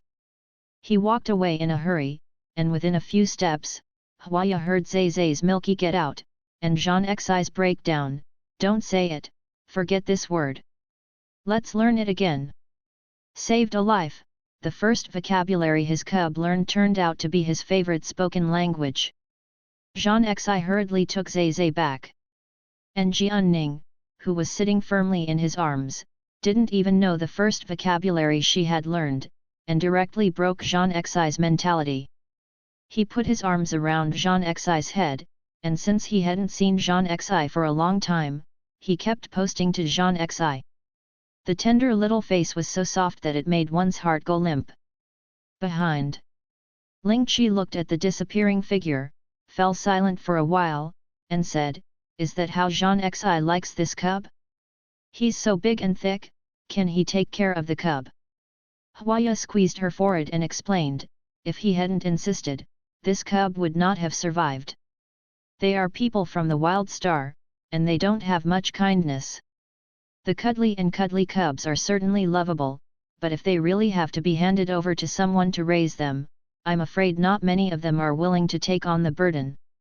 The cubs are delicate and difficult to raise, they can be teased occasionally, but if they take care of them day and night, they can't do it at all." When Jean Xi first met this little cub, he still bullied the little cub. But who would have thought that the person who bullied the cub at the beginning would now take care of the cub clumsily and responsibly? It is estimated that about 10 minutes have passed. Zhang Zi opened the door, and as he walked in, he resolutely taught Jianning, who was yawning in his arms, "Zeze, call me Dad." After bringing the cub back, Jean Rao checked the identity of the cub. After searching for a long time, he only found that there was a cub in the room of one of the crew members. This crew member has no relatives, and his resume is simple, and he has already died in the hands of poisonous spiders. Jean Rao speculates that the cub should be related to the crew member, but the crew member is already dead. If the cub is sent back, the cub will only end up in an orphanage. Zhang Zi disagrees with sending the cub to an orphanage. He had already told Jean Rao in private, "It's better to be raised by me than to live in an orphanage. I don't have any experience as a father, but I will learn how to be a competent father. Boss, he will be my cub from now on." Jean Rao didn't raise any objections to his decision, and didn't throw any cold water on it. The environment of Desolate Star is so harsh that it is difficult even for adults to survive here, let alone raise cubs. But Jean Xi said he wanted to raise her, and Jean Rao knew that he could do it. In the room, Jianning was put on the bed, and leaned lazily on the back pillow. His beautiful eyes were on the verge of closing, and after a few yawns, the eyelashes were wet, as if they had been wet with dew. Come on, call a daddy. Zhang Zi was still urging. Jian Ning's little head turned up little by little, and the soft flesh on his cheeks sank. Amid Zhang Xi's urging him to sleep, he finally opened his mouth sullenly, Eggy. Zhang Xi. Zhang Xi took a deep breath and corrected patiently, it's dad, not Eggy. Although they are all baby-sounding refrains, dad is a good word, but egg is not. This ball must be a ball. Zhang Zi's teaching work stagnated again, and he also discovered that he couldn't do it so hard, so he had to find a new way of teaching. The learning machine on the bedside caught his eyes in due course. Zhang Xi brought over the learning machine that he had just finished researching, and waved it in front of Jian Ning's eyes. Zai, look at this. Jian Ning continued to take a nap without interest. Zhang Xi fiddled with the learning machine a few times calmly, and shook a classroom cover in front of the little lazy boy. Next second, the dozing Jian Ning's eyes lit up, and she stretched out her chubby hand. Ah! Want! In Zhang Zi's heart, he really doesn't want to see the little prince of the empire, but it's okay, his family's cub is very interested in this little prince. In order to cultivate his cub's enthusiasm for class, he pinched his nose and chose this class that was said to be taken by the little prince. He had searched on the Star Network in advance, and the little prince had a special course teacher in the palace, and he didn't use the learning machine to teach. There is also a lesson in this learning machine, which is to use the little prince as a gimmick to advertise. Zhang Xi wished that the little prince wouldn't have lessons there, so that his own cub wouldn't run into this bad-tempered cub. His cubs are squeamish, so they can't get in touch with bad-tempered cubs, they will be bullied. Wait, if you want to learn a machine, you have to talk. Zhang Xi shook the learning machine with the little prince, calmly catching the cubs. Call me daddy, if you don't call me, you can't play. Jian Ning. Jian Ning looked at the learning machine dangling in front of him, and Xiao Pang desperately grasped it. He couldn't catch it in a hurry, but the chubby hand just couldn't catch it. After grabbing a few more times, the chubby hand slowed down significantly. Tired. Zhang Xi wanted to say something more, but before he could speak, Zai in front of him suddenly rushed over, and accurately threw himself into his arms. Ah! Jian Ning hugged Zhang Zi's arm, and after holding it firmly, he stood up tremblingly, and began to poke at Zhang Zi's cheek. After poking several times, Jian Ning was stabbed in the face by a beard, so he grabbed the beard that pierced his face reflexively. Zhang Xi, Zhang Xi immediately took a deep breath. He held Jian Ning's tightly clenched fist, and all the aura he had just now was gone. At this moment, he could only coax the cub humbly, "Baby, let go, let go." At this stage, cubs like to grab things, especially hair and beard. At night, Zhang Xi has to coax Jian Ning to sleep. He looks like a cute kid on the outside, but he doesn't sleep well at night. He likes to sleep with things. Zhang Zi often wakes up in the middle of the night, and finds the little cub who doesn't know when he climbed onto his head, the little fat hand is holding his hair, and he is snoring in his sleep. Jian Ning was raised with care, and after coming to Desolate Star, not only did she not lose any meat, but she even gained a few catties. Whether his chubby hands are gripping his hair or his beard, it seems that he is exerting enough energy to feed. Zhang Xi handed over the learning machine, which saved his beard. Ah! Jian Ning, who let go of his hand to get the learning machine, happily babbled at Zhang Xi. He looked down at the little prince on the screen, his eyes curved into beautiful crescents. Zhang Xi's beard temporarily escaped the trouble, but he stroked his own beard and began to think about whether he should shave it clean. He grew a beard, in fact, the biggest purpose is to slightly cover his face. But with children, it is not convenient to grow so many beards. Zhang Zi didn't think for too long, his attention followed Zhenning. Seeing his cub poking the learning machine so earnestly, Zhang Xi leaned over and clicked a button. When the button is turned on, the cub capture function will be turned on. Every user needs to go through identity authentication before they can use the functions of the learning machine normally. Jianning is still a small black household at present. It's not that Zhangzi doesn't want to register for him, but that all the people in Huangxing are black households. Fortunately, Zhangzi still has a way, and someone has figured out some tricks to let Jianning log in temporarily. But whether it will be discovered, he can't say. Soon, Jianning's holographic image was recorded. Jianning, who was off-screen, closed her eyes, as if falling asleep. Zhang Xi took the small quilt, covered him carefully, and then lowered her head to kiss his little face. "Let's go to class well." Zhang Xi whispered. He got up and went outside to buy a razor. And Jianning, who seems to be asleep, is awake at the moment. His eyes were wide open, looking at everything in front of him curiously. He is in a new cot, next to his cot, and there are other cots. All the cribs have names written on them, and the teacher is reading the names right now. After checking the list, the young female teacher Della started the class with a smile. The content of her lesson is that Zhang Xi is teaching the cubs to learn to speak. There are several cubs attending the class together, some are obedient and some are crying. Jianning didn't cry. He just looked at the teacher blankly, not understanding why Zhang Xi suddenly disappeared. Not only Zhang Xi was gone, but his favorite little prince was also gone. Della was obviously experienced in dealing with all kinds of situations with pups.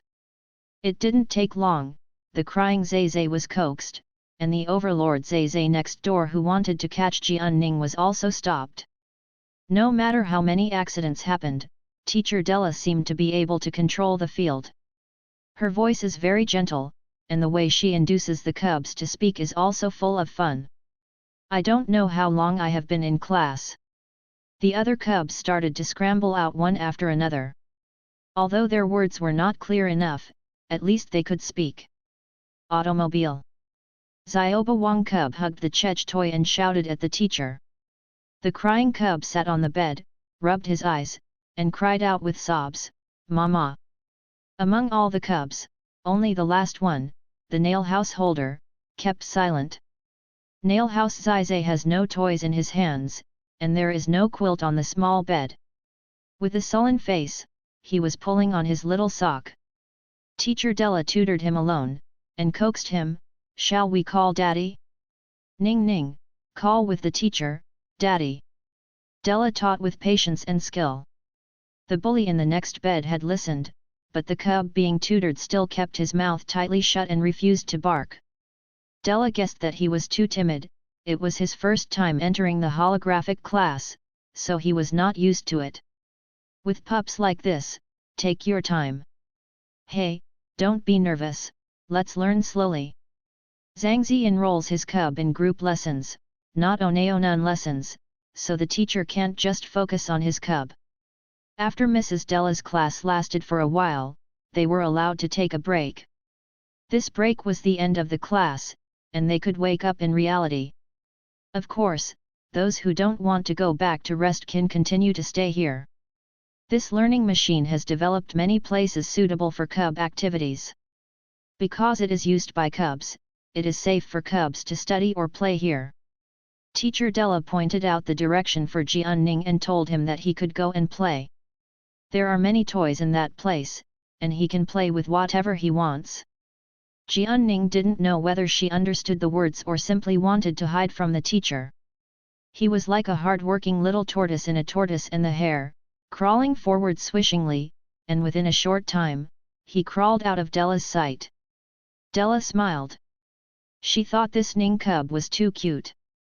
Ning Zai's parents seem to have not fully figured out the setting functions of the learning machine. In order to protect the privacy of the cubs, the parents will modify the appearance of the cubs when they enter. But this Ning cub, his image didn't change at all. Among all the user cubs, the only one who doesn't do image modification, except this Ning cub, is the other Jingui cub who has a bad temper. The days passed. Della looked at Ning Zai, who was the last one in the language class, and the tenderness on her face turned into helplessness. She came over and asked routinely, Ningzai, shall we learn to say a word today? Ningzai, who didn't like oil and salt, shook his head slowly. Not good. Cubs don't learn. Della really can't figure out why this cub just doesn't learn. Although she likes this curly-haired cub that is as beautiful as a doll, if the teaching progress cannot be continued, she can only contact the parents to withdraw from the class.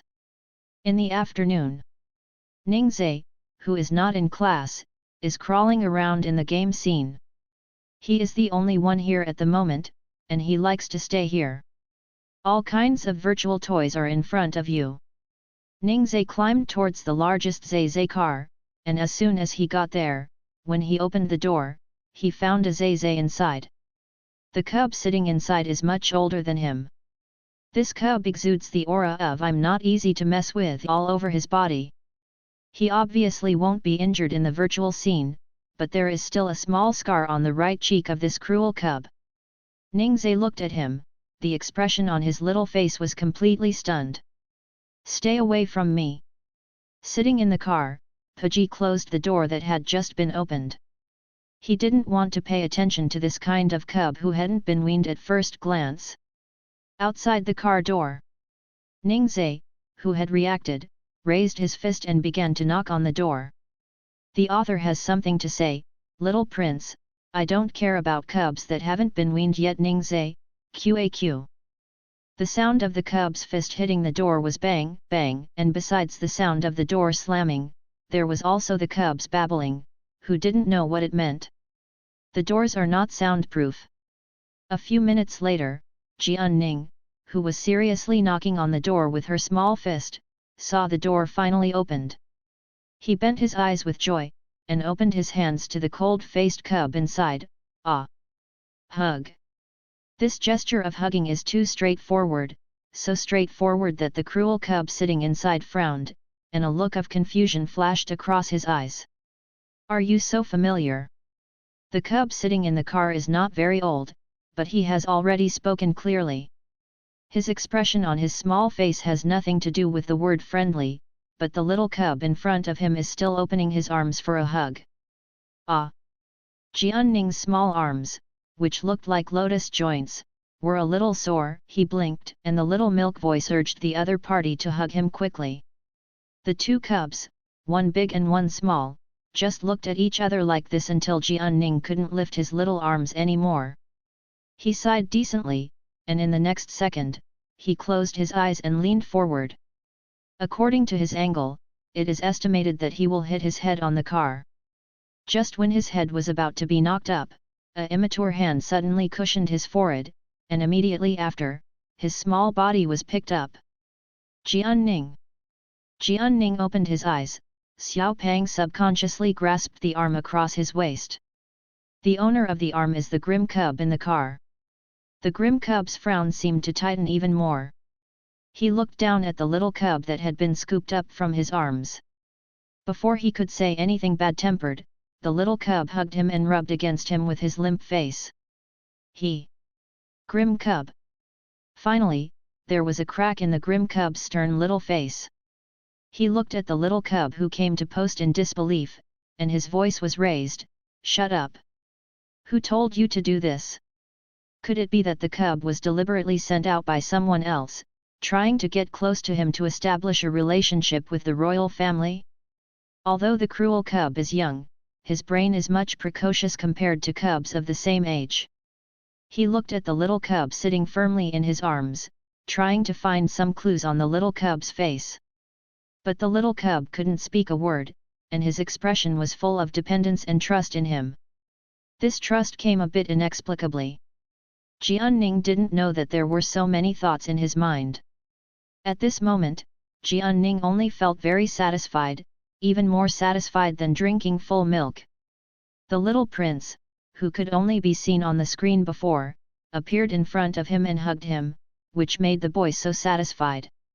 The cold cub who picked up Jianning is Huolin, the little prince of the empire, who is 3 years old this year.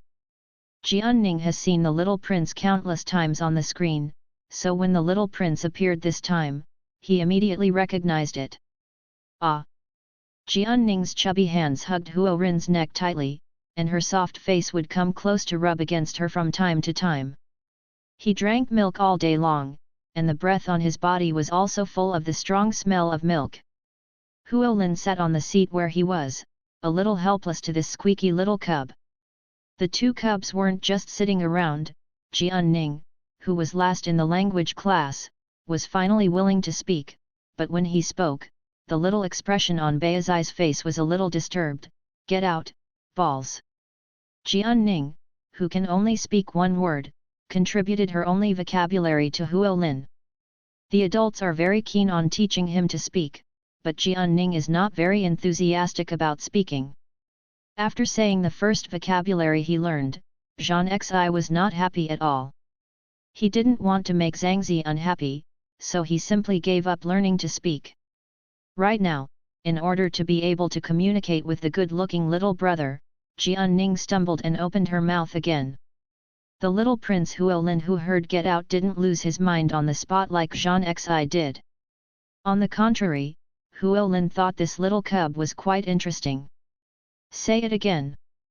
Huo Lin pinched the soft flesh on the cub's cheek and ordered. Jian Ning paused, and repeated obediently, "Get out, balls." After saying it twice, Jian Ning realized that he was not as bad as before when he was holding his little prince. He looked at the opportunity and wanted to post it. But Huo Rin rejected his post. "Okay, you can go and play by yourself." Huo Lin carried the cub, who was a circle smaller than himself, and got out of the cub. He put the cub on the ground, and walked away by himself. Now that he is in a better mood, he plans to go shopping elsewhere. Walked around for a few minutes. Huo Lin turned his head and found that the cub he had just put on the ground was following behind him. Seeing him turn around, the little cub showed him a big smile. "Huo Lin." Huo Lin pursed her lower lip, but didn't respond. I don't know how long he walked. Jian Ning, who was crawling behind, was panting from exhaustion. His originally fair little face became puffy, his long eyelashes fluttered, and the big eyes like black grapes under the eyelashes were moist. "It's pathetic." "Ah!" He babbled to Huo Lin, who was walking in front, and wanted Huo Lin not to walk too fast. But his babbling did not soften Huo Lin's heart at all. Climbed a few more steps. A shadow fell in front of Jian Ning. It was a little classmate who lived next to his little bed. This classmate is a little fatter than him, and has a domineering personality. When he sees Jian Ning, he always comes to grab Jian Ning. Seeing this domineering neighbor, Jian Ning felt a sense of crisis in her heart. He crawled away without thinking. But before he could crawl away, the little fat man had already grabbed his feet. Jian Ning couldn't walk yet, so Zhang Xi put on small shoes for him, and he always liked to kick off the small shoes. As time passed, Zhang Xi simply put on socks for him. In order to prevent Jian Ning from tearing off the little socks again, Zhang Xi racked his brains to come up with an idea. He clumsily sewed various animal patterns on Jian Ning's little socks. Although the sewing was ugly, Jian Ning liked it very much. After sewing the socks, he took advantage of Jianing pulling the socks off, secretly went to hide the socks, and then seriously threatened Jianing, "Your little socks are gone, you will never see these little socks again." Jian Ning didn't believe in evil at first, but she couldn't find the little socks after crawling around, and finally her mouth deflated and she cried. After crying a few times, Jian Ning, who loves to pull her socks, no longer casually pulls her socks off. Watching the little fat man grab his socks, Jian Ning, who was about to crawl away, crawled back again. He crawled in front of the little fat man, trying to his socks back. "Ah! Mine!" Jian Ning reached out to his little sock, but before he could grab it, he was grabbed in the face by the little fat man. The little fat man's hands were strong, and Jian Ning couldn't break free, crying loudly from the pain. In virtual scenes, pain can also be felt. Jian Ning's face is very tender, and after Zhang Xi washes his little face every time, he carefully wipes him with a layer of skincare oil specially designed for cubs. The oil is transparent and has a fragrant smell. Jianning not only wiped his face, he also asked Zhang Xi to wipe his fat hands and feet. The dust in Huangxing is heavy, but Jianning's little face is always fragrant, soft, white and tender. At this moment, Jianning's white and tender face was squeezed by someone, and the piece of soft flesh that was squeezed was even redder as if swollen. The little fat man didn't let go, but Jianning was in so much pain that she almost pouted from crying. Just when Jianning was crying and wanted Zhang Xi, suddenly, the little fat man who was holding him was pinched by someone's leg, and suddenly fell to the ground. The little fat man panicked, and let go of his hand reflexively. Jianning's face was saved, he covered his face, and looked at the person with tears in his eyes. It's the little prince who has gone away. The little prince met those teary eyes, and his stern expression was not very good looking. You are so stupid, won't you fight back when you are bullied? Jianning didn't realize that he had been educated, he burst into tears, and opened his hand to the little prince again, ah! To coax. The pitiful crying cub, with a red and swollen face, opened his arms to hug him. Huolin has never experienced such a scene, and such a cub. He was silent for a few seconds, walked over seemingly disgusted, and picked up the crying cub. The little cub looks soft, but it is actually very heavy. This is an out-and-out weight cub. Fortunately, the blood of the empire is born strong, even a 3-year-old cub has immeasurable physical strength. Huolin easily picked up the weight cub, and after holding him firmly, he planned to take him aside to save him from being bullied again. Ah! Jianning, who was lying on Huorin's shoulder, looked back vigorously, he was in a hurry, and shouted at Huorin, Eggy! Huolin! Jianning only knows such a word, so he can only keep calling Eggy. Huorin stopped, looked in the direction Jianning was pointing at, and found the little blue sock held by the little fat man. He turned back to the little fat man and snatched the sock back. The little fat man is used to domineering, and when the socks were snatched back, he still wanted to resist. After resisting for less than 2 seconds, he was beaten to the ground again. The little fat man who was beaten down also started to cry, but his cry fell in Huorin's ears, making Huorin's expression genuinely disgusted. It's ugly. They were all the same crying, but the cub in his arms was not annoying. The little blue sock was snatched back, and Jianning was carried away by the little prince. He was clutching the lost and found sock, a smile appeared on his wet little face from crying. Soon, Jianning clutched her little sock and was put on the car just now. Okay, don't crawl around. Huolin looked at the cub sitting on the seat, and ordered with a straight face, don't follow me, I'm going offline. Jianning blinked her eyes, not understanding well. Huolin looked up at his cub, and then at the sock in the cub's hand. He couldn't hold back, and corrected, this is a sock, not a testicle. Jianning clenched her socks in a daze, and called Huorin again. Huolin frowned and corrected, I'm not Eggy. Jianning bent her eyes and said softly, Eggy. Huolin. Really stupid. The idiot cub who couldn't even speak held up the sock and stuffed it into Huorin's hand. Huolin began to dislike it again, I don't want it. He has received countless gifts, big and small, but this is the first time someone handed him a worn sock. No, not for him. After seeing Jianning handing over the socks, Huorin started to raise his chubby feet again. Huorin realized with a dark face that the reason for giving him the socks was to ask him to help them put them on. Dare to let the little prince of the empire wait and put on socks, I have to say that this cub in front of him is the first one.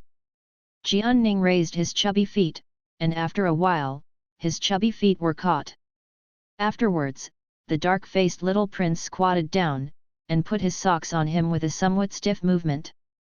Different from the panic when someone grabbed her feet just now, this time, Jianning shook her fat feet and giggled. Put on the socks. Before Huolin left, he sat beside him and said coldly, follow me and learn to speak again. This cub is so stupid. He was so stupid that he didn't want to go offline without teaching a few words. This is a sock. This is a car.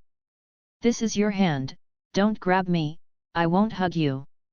I don't know how long it took to teach, but the little cub who was the last one in the language class finally popped out a vocabulary other than egg. He suppressed his small face, and sternly babbled out the new vocabulary, socks. Huo Rin, yes, it's socks. Jianning made persistent efforts, car. Huo Lin, well, continue. Jianning took a deep breath, remembering one of Zhang Xi's favorite words. He aimed at Huo Lin, and the little milk said in a sticky voice, "Ba." Huo Lin. His Royal Highness, who was only 3 years old, took a deep breath. He tried to calm himself down, and then corrected, "I'm wrong, I'm not dad."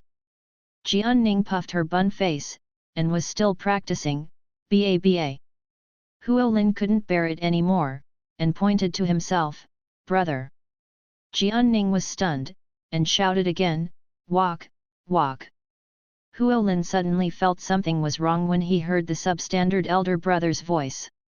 He didn't expect to have a younger brother, but now he let this cub call him his elder brother. Jianning learned how to call Kuo, and immediately surrounded Huo Lin like a repeater, screaming non-stop. The milky sound of the pot and the sticky cub made Huo Lin's cold little face in a trance for a moment. Time passed little by little. It's time for Jianning to drink milk. Although he is extremely reluctant to make trouble, he still has to go offline to find his own milk bottle. At the same time, Zhang Zi finished making the milk powder, just in time to wake up his cub to drink milk. He took the milk powder and inspected Zai Zai's situation. Seeing this, he became very angry. His baby, Zai Zai, why is his little face swollen? The author has something to say, "Little prince, my wife taught me." Jianning sat up rubbing his eyes, the tip of his nose shrugged, he could already smell the fragrance of milk. Ah! Looking at the baby bottle in Zhang Xi's hand, Jianning stretched out her chubby hand, trying to take it over. The off-white feeding bottle was replaced with a new yellow feeding bottle today, and the feeding bottle is still full of milk. Drink slowly. Zhang Xi handed over the bottle, first let him hold it to drink, so as not to be hungry. After Jianning held the bottle in both hands and drank more than half of it, Zhang Xi asked, "Zai Zai, is it fun to go to class today?" Jianning's ears moved, and after Zhang Xi asked patiently for a while, he nodded seriously. The little swollen face in the virtual scene will not be brought into reality, but Zhang Zi has not forgotten the appearance of the cub he just saw. He stretched out his hand, and when he was touching Zai Zai's face, the latter hid back for a while, as if he was afraid that it would hurt if he touched it. "Baby, are you full?" Zhang Xi put the cub holding the bottle on his lap. This position of being next to each other will make the cub feel more secure. Jianning drank milk quickly, and before long, he began to shake the empty milk powder bottle. "Ah! No more!" Zhang Xi brought the empty baby bottle and stopped him from drinking it. This cub knows no hunger or fullness, as long as you keep feeding him milk, he can keep drinking. Your stomach is already distended, you can't drink any more. Zhang Xi stroked his bulging belly, coaxing him, while saying, "Zai Zai, are there any other children who bully you?" Jianning knew what bullying was. He sat on Zhang Xi's lap, hesitated for a while, and then brought his right cheek closer to Zhang Xi's eyes. "Ah!" He brought the right cheek under Zhang Zi's eyelids, and then began to babble and complain. In a bunch of incomprehensible cubs, there was a new vocabulary vaguely mixed in. Zhang Xi's eyelids twitched, suspecting that he was hallucinating. He looked at his son inquisitively, "Zai Zai, say it again." Jianning. Jianning began to talk again, he used both hands and feet, and during the talk, he even tore off his little socks, and then asked Zhang Xi to put them on again. Pot. In another cub's language, Zhang Zi was ready to catch the word Kuo.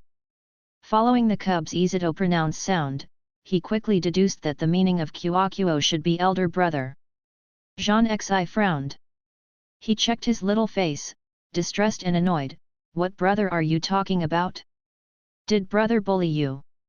The teacher had told him that his cub didn't like to play with other children, and if his cub had a red and swollen face and called him brother, he probably wasn't a good cub. Did you get bullied by other children? The other party called you brother. Maybe Jean Xi asked too long, or maybe it was too complicated. Zai, who was caught by him, stared blankly at him. Forget it, I'll contact your teacher. Normally, Jean Xi didn't want to have too much contact with the teachers there. His family is a black family, if found out, he will definitely be expelled. After being expelled, it is difficult to enter the study again. But no matter how important learning is, it is not as important as his cubs. They are the most ferocious star thief organization in the entire galaxy, and the cubs they raise are not to be bullied. Zhang Zi wanted to contact the teacher, but before contacting, he didn't forget to take care of the cub first. Let's change our clothes and go to Boss Jean. Jean Xi found a new dress from the closet, and gently put it on for Jian Ning. From being unable to put clothes on the cubs at the very beginning, to being familiar with them now, this process is a process of one big and one small running in with each other. Most of the time, Jian Ning was a good boy. He stretched out his hands and kicked his feet cooperatively, and within a few minutes, he was dressed in brand new little clothes. The climate of Desolate Star is divided into two levels, either extremely hot or extremely cold. It was a hot summer. Jean Xi didn't wear diapers for Jian Ning. After wearing it a few times before, Jian Ning's little buttocks were pitifully red, and she slept day and night. Zhang Zi took him to the bathroom once, and when he came back, he wiped his little feet again and put on new socks. The cub's little feet have not stepped on the ground, they are white and clean. When Jean Xi put on socks for him, he would often bite his chubby feet on purpose. Ah, whose little pig's trotter is this? If you don't call me daddy, I'll eat this little chubby pig's trotter. Jian Ning kicked on the chubby feet, giggling because of being teased. The two played around for a while. Jian Ning was picked up, and his left and right cheeks were kissed respectively. Jean Xi, who had finished shaving, kissed his cheeks now, and he didn't resist at all. Let's go, I'll take Zai to play with rocks. Jean Xi, who had lost his beard, had a clear view of his deep facial features and three-dimensional facial contours. He was holding the little cubs, and the appearance of the big and the little ones stood out among the crowd. Jian Ning didn't recognize Jean Xi, who had finished shaving at first, but when he was picked up by Jean Xi, he almost cried like a watering can. Now that he is used to seeing Jean Xi without a beard, he still thinks Jean Xi looks better now. The little prince brother is good-looking, and Jean Xi is also good-looking. Zai, do you still remember how Dad taught you that when you see other uncles and aunts later, you should wave your little hand to say hello to other uncles and aunts?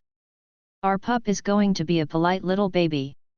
The star thieves are never polite among themselves, they are aggressive, belligerent, selfish, rude, and most of the good qualities have nothing to do with them. If it wasn't for Jean Xi's protection, no matter how cute Jian Ning was, she might not have been taken care of after being brought to Desolate Star. Jean Xi held Bao Zai, and in a deep and pleasant voice told Zai how to be a good Zai. Jian Ning hugged Jean Xi's neck, her small face was serious, as if she was trying to listen to the lecture. Go halfway. Suddenly there was a loud noise that exploded not far away, and then, a group of people rushed forward in a hurry. This kind of explosion sound and these people in a hurry fell on Jian Ning's ears and eyes. He didn't have any panic. Ah! He just reminded Jean Xi. Jean Xi patted him on the back, his face as usual. It's okay baby, someone is firing a cannon. Dad also let you off, bang, it will be very loud. When Jian Ning heard the word pow, he babbled, as if he was communicating with Jean Xi. Jean Xi smiled and understood his babbling. Okay, let's set off fireworks for Zay Zay next time. They were exchanging firecrackers and fireworks, but the little cub didn't know at the moment that the sound of the cannon not far away and the cannon that Jean Xi made for him were completely two different things. A substitute for death. And the other is just a toy to comfort the pups. In Desolate Star, surviving has never been an easy task. Their location is remote and dangerous. Whether it is the disgusting Zerg or other alien races, they all want to occupy this land from time to time. They can't go. There is no other place that can accommodate them other than Desolate Star. The cannon was still ringing. Jean Xi tightly hugged the cub in his arms. This was his greatest hope in his long and difficult life. He wants to take good care of this cub. Feeling the sudden tightening of the hands holding her, Jianning stretched out her chubby hands and patted Jean Xi's back, as if coaxing Jean Xi. A few minutes later, Jianning was carried into a strange room. There was nothing in the room, not even a chair. There is only a stone lying in the middle. The whole body of the stone is black and dull, and it doesn't look like it has the slightest value. But this stone almost used up all of Jean Xi's savings. Boss, is it a detection stone? Well, I got it from an Imperial commercial ship. You said you wanted it, but I didn't sell it. But according to the rules, this stone is going to be resold and distributed to everyone. Now that Zhangzi wants the stone, he naturally has to pay for it himself, and then give the money to others. Neither Jean Rao nor Huaya shared the money. The detection stone is used to detect spiritual power. In today's era, everyone has spiritual power from birth. The stronger the mental power, the stronger the attack power of this person. A person whose mental strength is at the peak is naturally unsurpassed in strength. Strong mental power can often refine the strongest physique and the most terrifying attack power. People with strong spiritual power are destined to be extraordinary. Even if these people come from common people, they can become big shots in the end. But things must decay to the extreme. In addition to bringing glory, strong spiritual power will also bring endless pain. The stronger the mental power, the easier it is to lose control.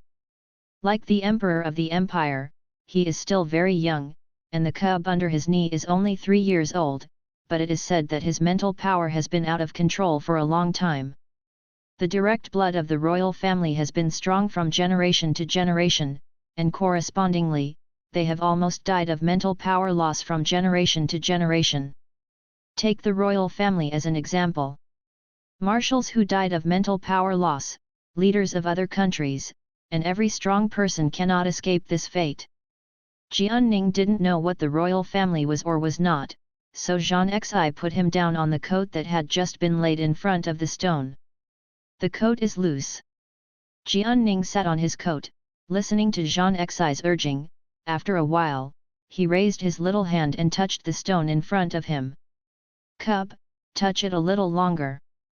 The detection stone can be prepared to detect the specific level of spiritual power.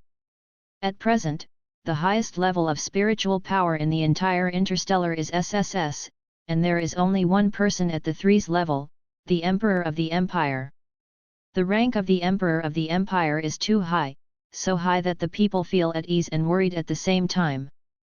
His Royal Highness the Little Prince has not yet grown up, and there are still many enemies outside the Empire stalking them, and they haven't been at peace for too long.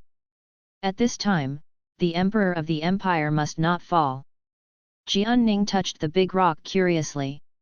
When he was touching the stone, Jean Xi clenched his hands into fists and kept muttering, C grade is enough, it must not be too high, and it must not be too high.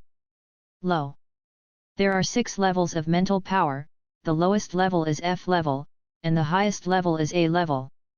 Above the A level is the S level. There are very few people in the S level. These people are basically rare big shots. And the S end level, not to mention. Jean Xi doesn't want Zay Zay to be too strong, and he doesn't want Zay Zay to be too weak. He just wanted Zay Zay's mental strength to be at a safe level. I do not know how long it has been. Jianning touched the stone all over, and Jean Xi also said all the words of prayer. The stone used for testing was always dim, without any response. Zhang Zi. Jean Xi frowned, and looked at Jean Rao. Boss, is this stone fake? Jean Rao was also frowning, apparently not wanting to understand what was going on. He leaned closer to the stone and said doubtfully, "No, I tested it when I brought it back, and this stone is usable," he said, putting his hand up. Next second, the dull stone suddenly emitted light, and the level of Zanrao was detected, S-level. Seeing this, Jean Xi also tested his own, A-level.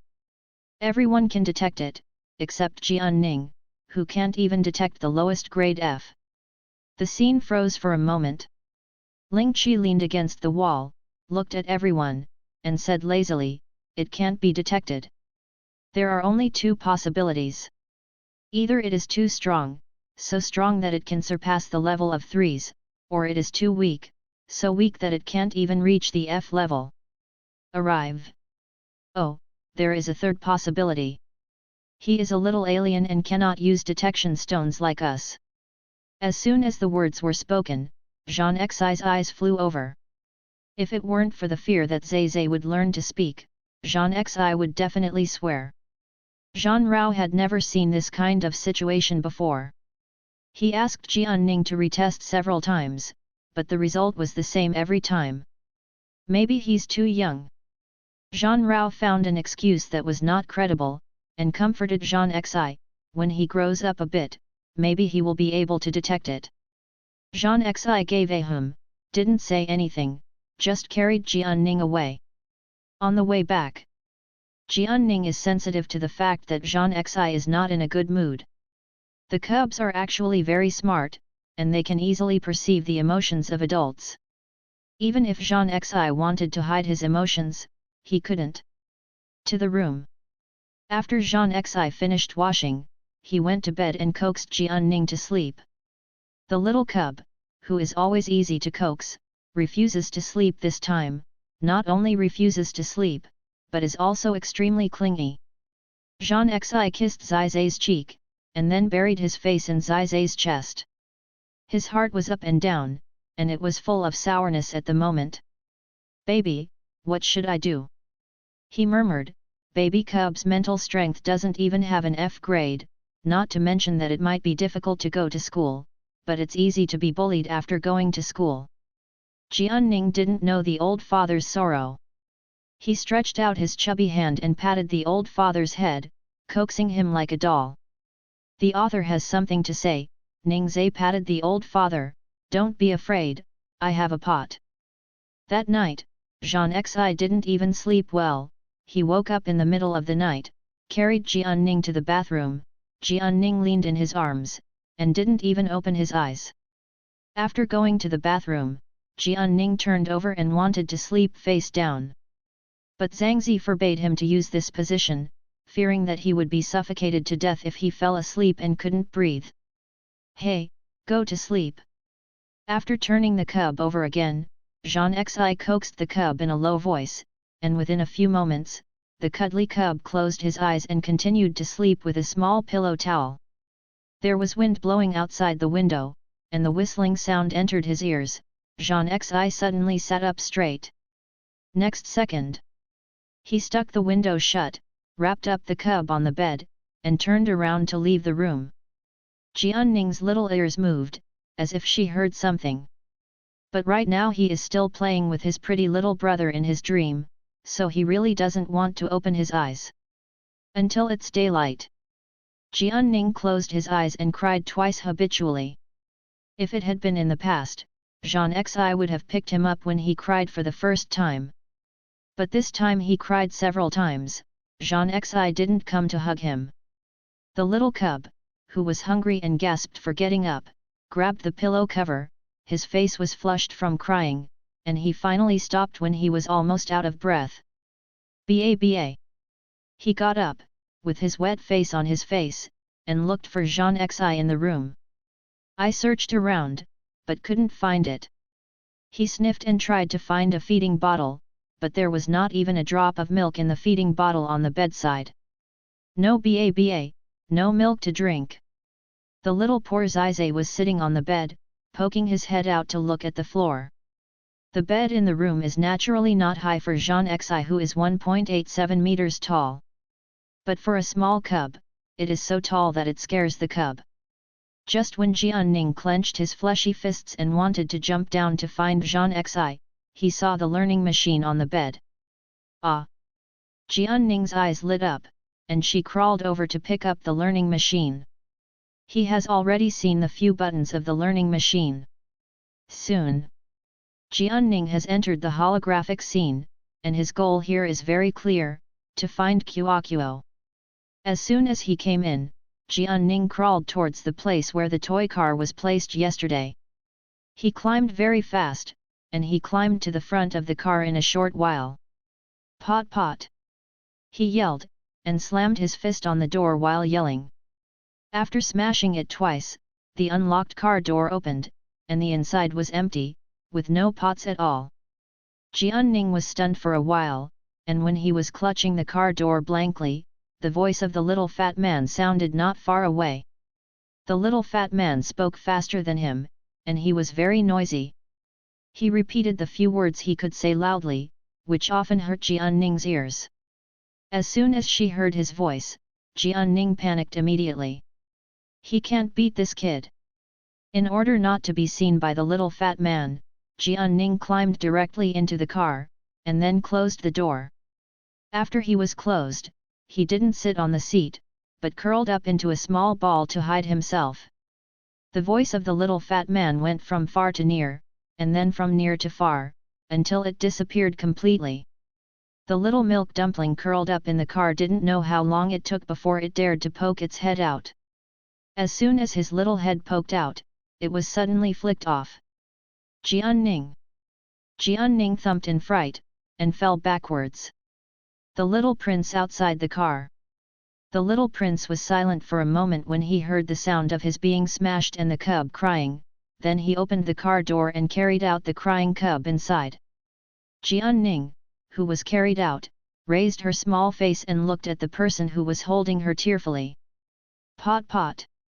His eyelids were red and his voice was hoarse.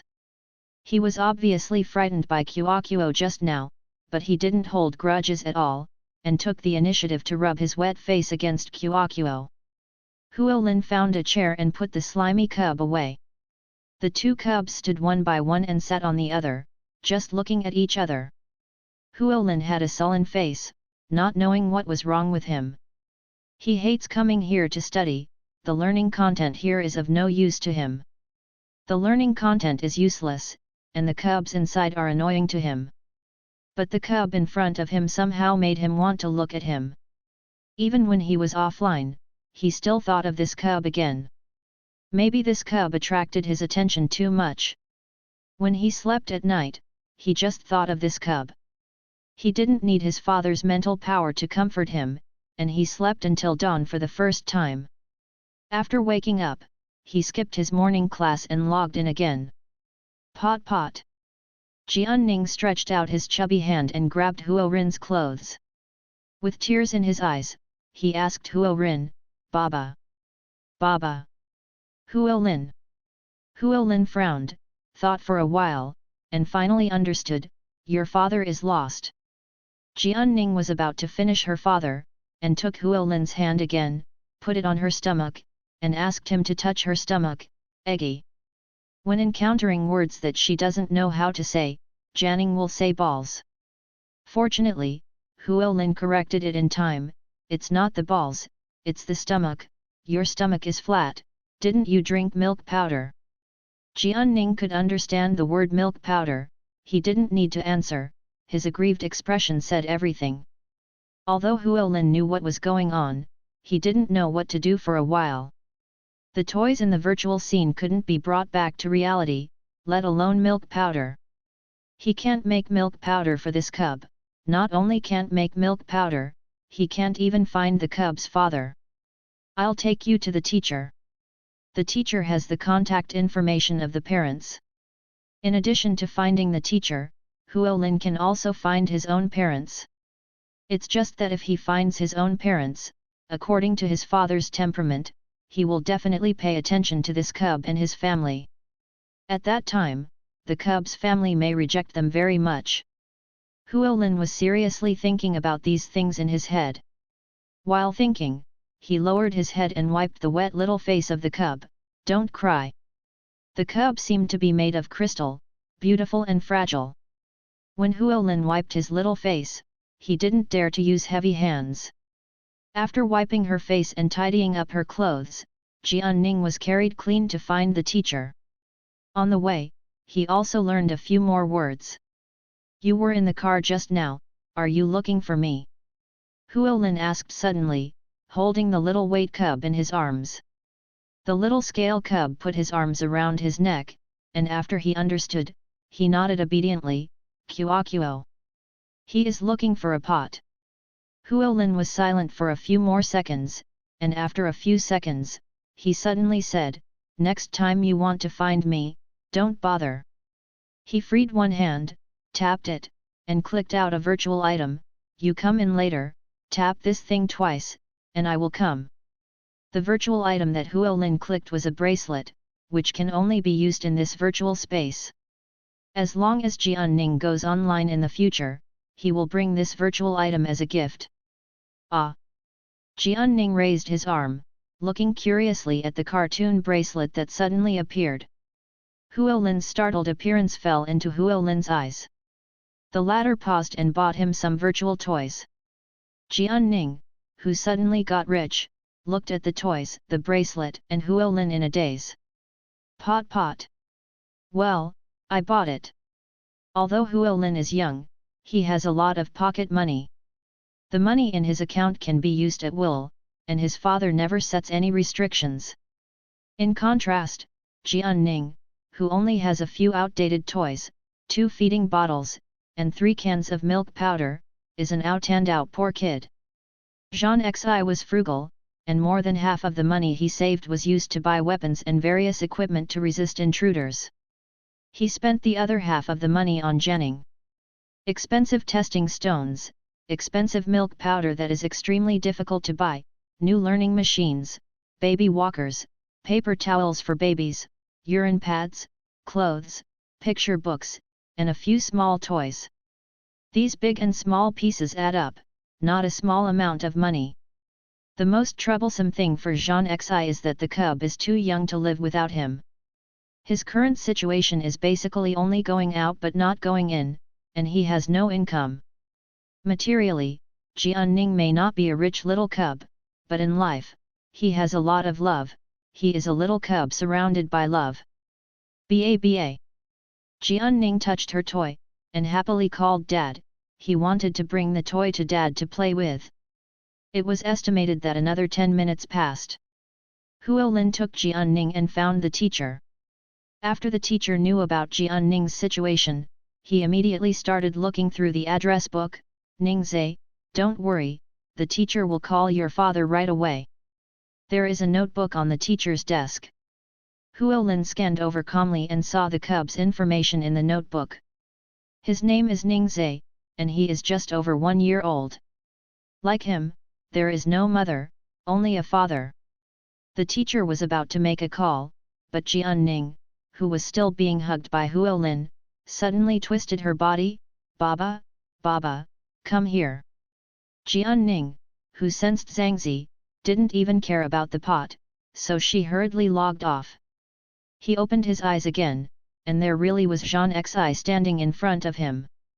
Zhangzi was wearing a black top with no decorations, and the skulls and various animal bones that were often used in the past were long gone. Little cubs are afraid of those things, and if frightened, they are prone to illness. The medical level of Huangxing is extremely poor, and most of the adults who are injured have to rely on self-healing. It is even more dangerous if the young cubs are sick. Seeing Jean Xi, Jianning's eyes turned red, and she opened her small hands to hug him. But Zhangzi didn't hug him. "Drink milk obediently, and rest with daddy for a while after drinking, okay?" Jean Xi handed the full milk bottle to the hungry cub. He pulled out a chair and sat down by himself. Jianning was hungry and growling. He was holding the bottle in his two chubby hands.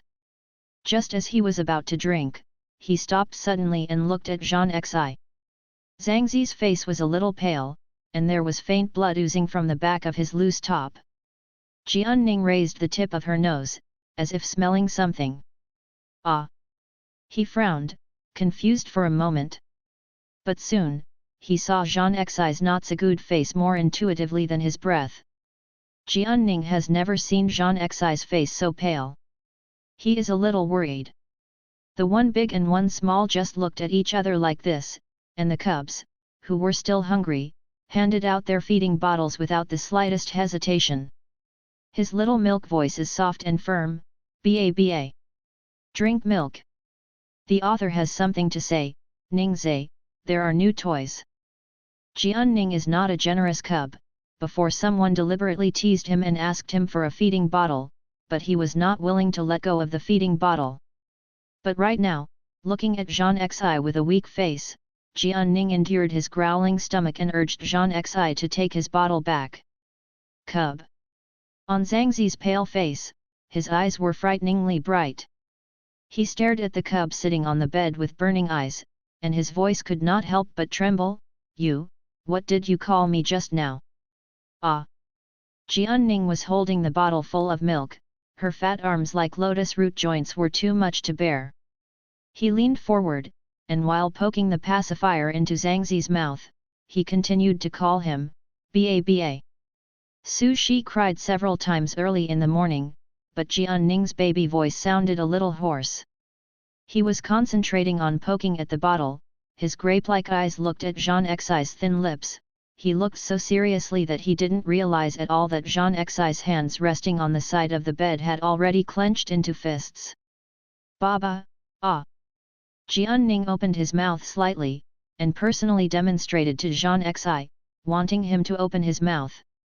Zhang Zi's lips trembled, and then he opened his mouth, letting the filial cub feed in the pacifier. He pretended to swallow a few times, but he didn't drink a sip. Milk powder is very precious. The cans of milk powder he bought were bought on the black market at a price several times higher than the market price. The 3 cans of milk powder left at home will not last long. "Okay, Dad is full." Zhang Xi replaced the pacifier with a new one and let him continue to drink by himself. Jian Ning was still not at ease holding the bottle. He freed a chubby hand to touch Zhang Zi's stomach. Usually, after he drank the milk, Zhang Xi would come to touch his belly. If his belly was bulging, Zhang Xi would kiss him and praise him for being great. "Hey, don't touch, I'm not hungry." Zhang Xi stopped the cub's chubby hand, he leaned over and kissed the cub's soft face comfortingly, "Call Daddy again." Jian Ning raised her bun face, blinked her eyes, and obediently said, "Ba." Zhang Zilian listened to it several times before finally calling it quits. He watched the cub start to drink milk, and his mind was still filled with the sound of "Ba" just now. He has taught this word for a long time, and he has imagined the scene of Zai Zai calling out this word many times.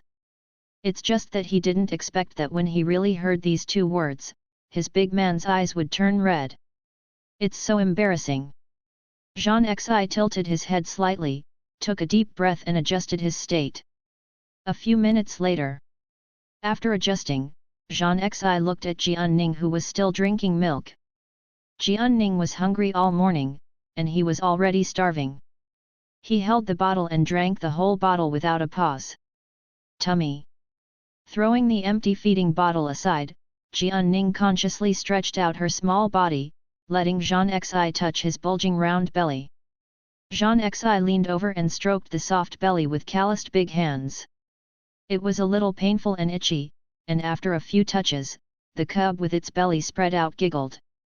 "Okay, my belly is full." Zhang Xi finished his examination and didn't want to sleep anymore. He was full of energy after being called by his father these few times. Even if he was asked to continue killing the enemy at this moment, he would be able to kill for another 2 hours. "Zai Zai, let's read the picture book, shall we?" Zhang Xi flipped out the picture book, and before turning the page, he saw the cub who was giggling just now, and now he started yawning. Baba, Juju. Jianning called Dad sleepily. He cried a lot in the morning, and now he ate a lot. The stomach is full, Baba is there, and the little cub who feels at ease rubs his eyes and wants to sleep. Seeing this, Jean Xi hesitated for a moment, then went to bed and slept with him for a while. After staying up most of the night, Jean Xi felt tired as soon as he touched the bed. He carefully held the cub in his arms, lowered his head against the cub's head, closed his eyes and fell asleep. I do not know how long it has been. After waking up, Jianning kicked Xiapeng's feet in a daze. After he finished kicking, he heard a painful muffled sound in his ears. Jianning! Jianning opened his eyes in a daze, and saw Jean Xi who had his eyes closed but was frowning. He looked down at his fat feet again, thinking that he hurt Jean Xi from kicking him. The guilty Jianning retracted the fat feet that had been kicked out, and then it was rare that she did not continue to get angry in bed. He rubbed against Jean Xi's handsome face, and obediently opened his eyes to watch Jean Xi sleep. I slept for almost 2 hours. Zhang Zi woke up suddenly. The first thing he did after waking up was to check the urine pad on the bed. It was clean and not wet at all. Ba. Although the pee mat was clean, the cub was suffocated. Seeing Jean Xi getting up, the cub couldn't wait to open his arms to hug him. Zhang Zi rested for 2 hours, and his body recovered a bit. He hurriedly carried the cub to the bathroom. Soon after solving the problem, Jianning sat in the baby walker and played with old toys with Jean Xi. After playing for a while, someone knocked at the door. Jean Xi stood up and opened the door, and saw Jean Rao carrying a bag. Here, the medicine you just got, remember to take it on time. Jean Rao didn't say much, but this time he was a little more difficult. I heard that you applied for the job of guarding the stone barrier, which is very dangerous. Have you thought about it? The stone barrier was built at the gap in the barren star, where the invaders must pass through.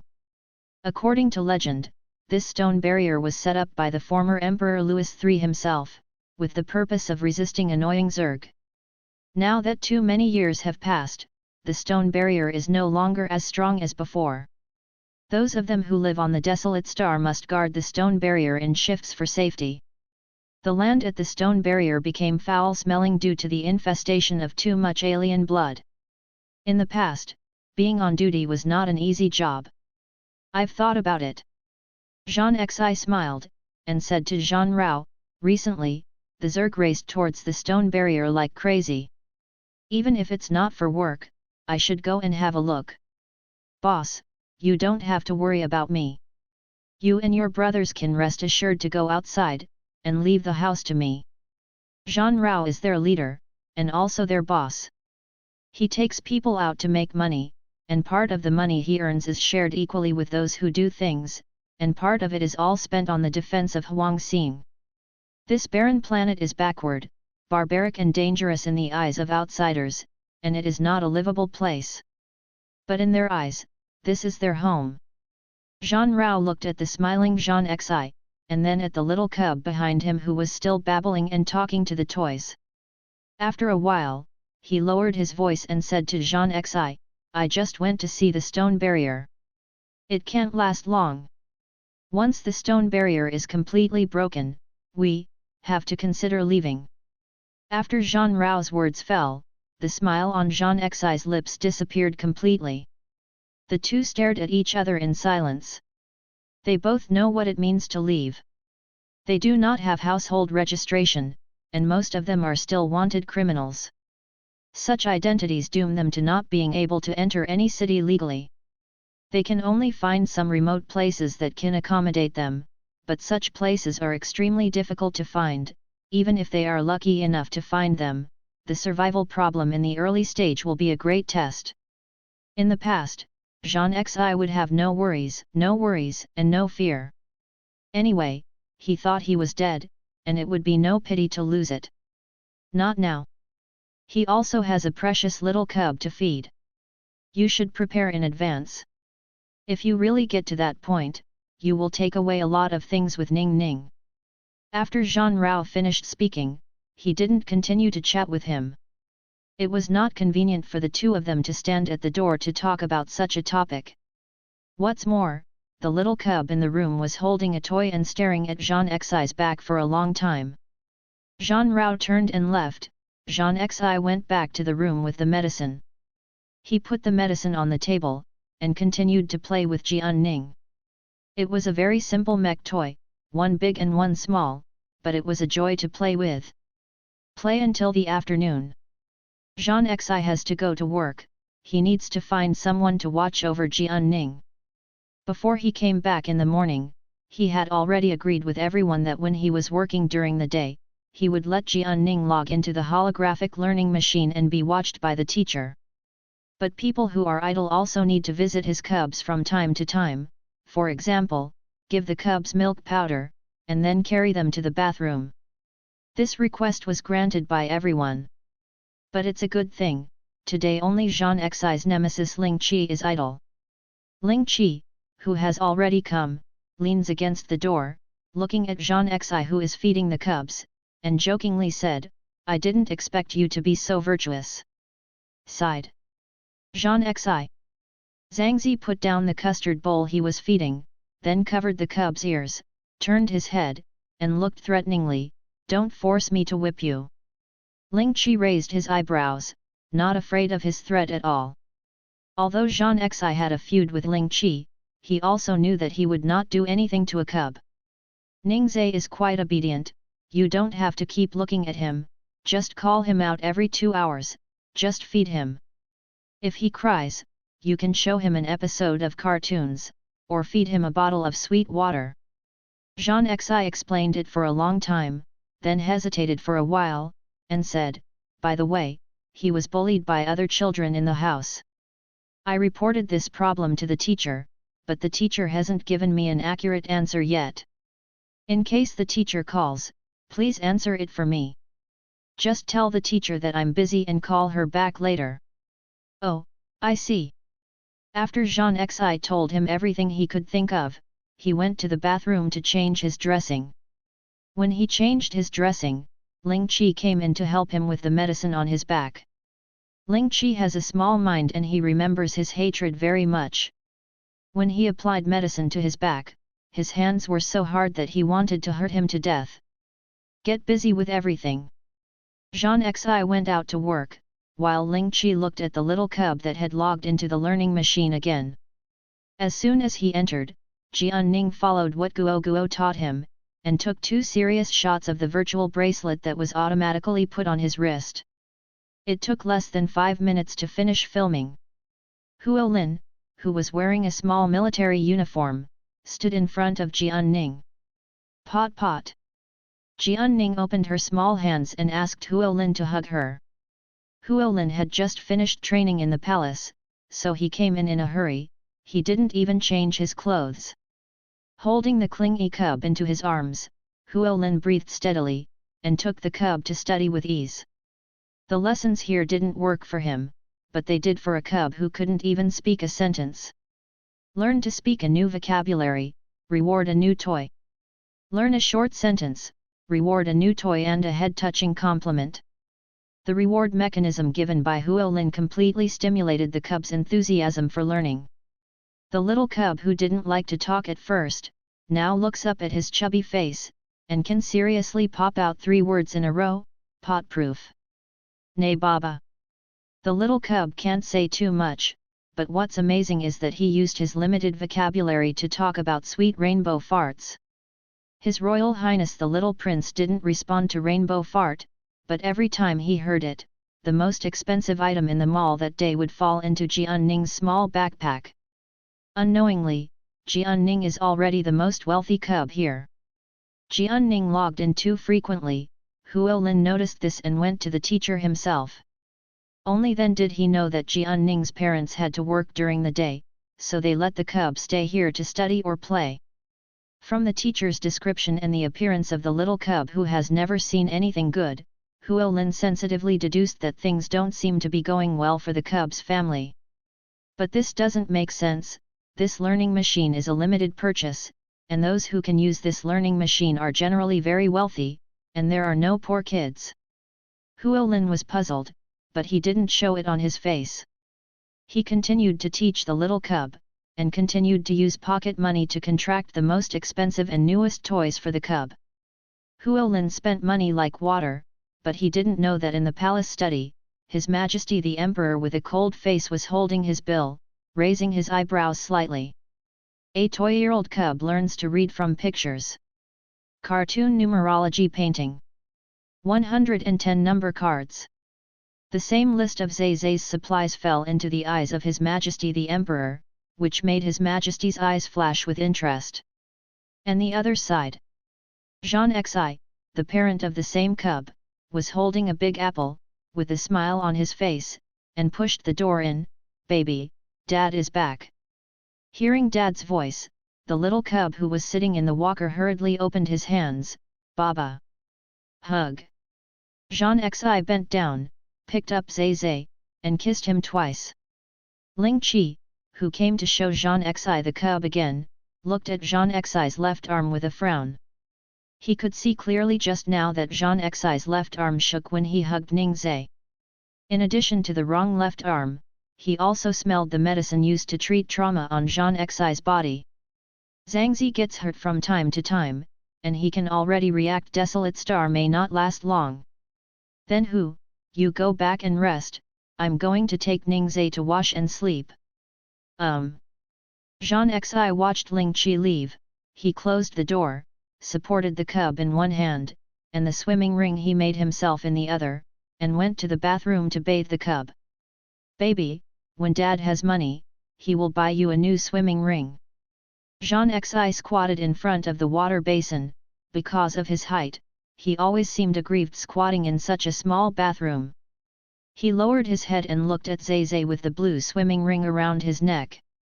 No matter how he looked at it, he felt that the swimming ring was a bit shabby. "I wish I had more money," he thought to himself. In this way, his baby cub can live a better life and play with better toys. The author has something to say. "Xi Daddy, I want to be rich and raise my cubs." A certain little prince, he has already started to grow rich.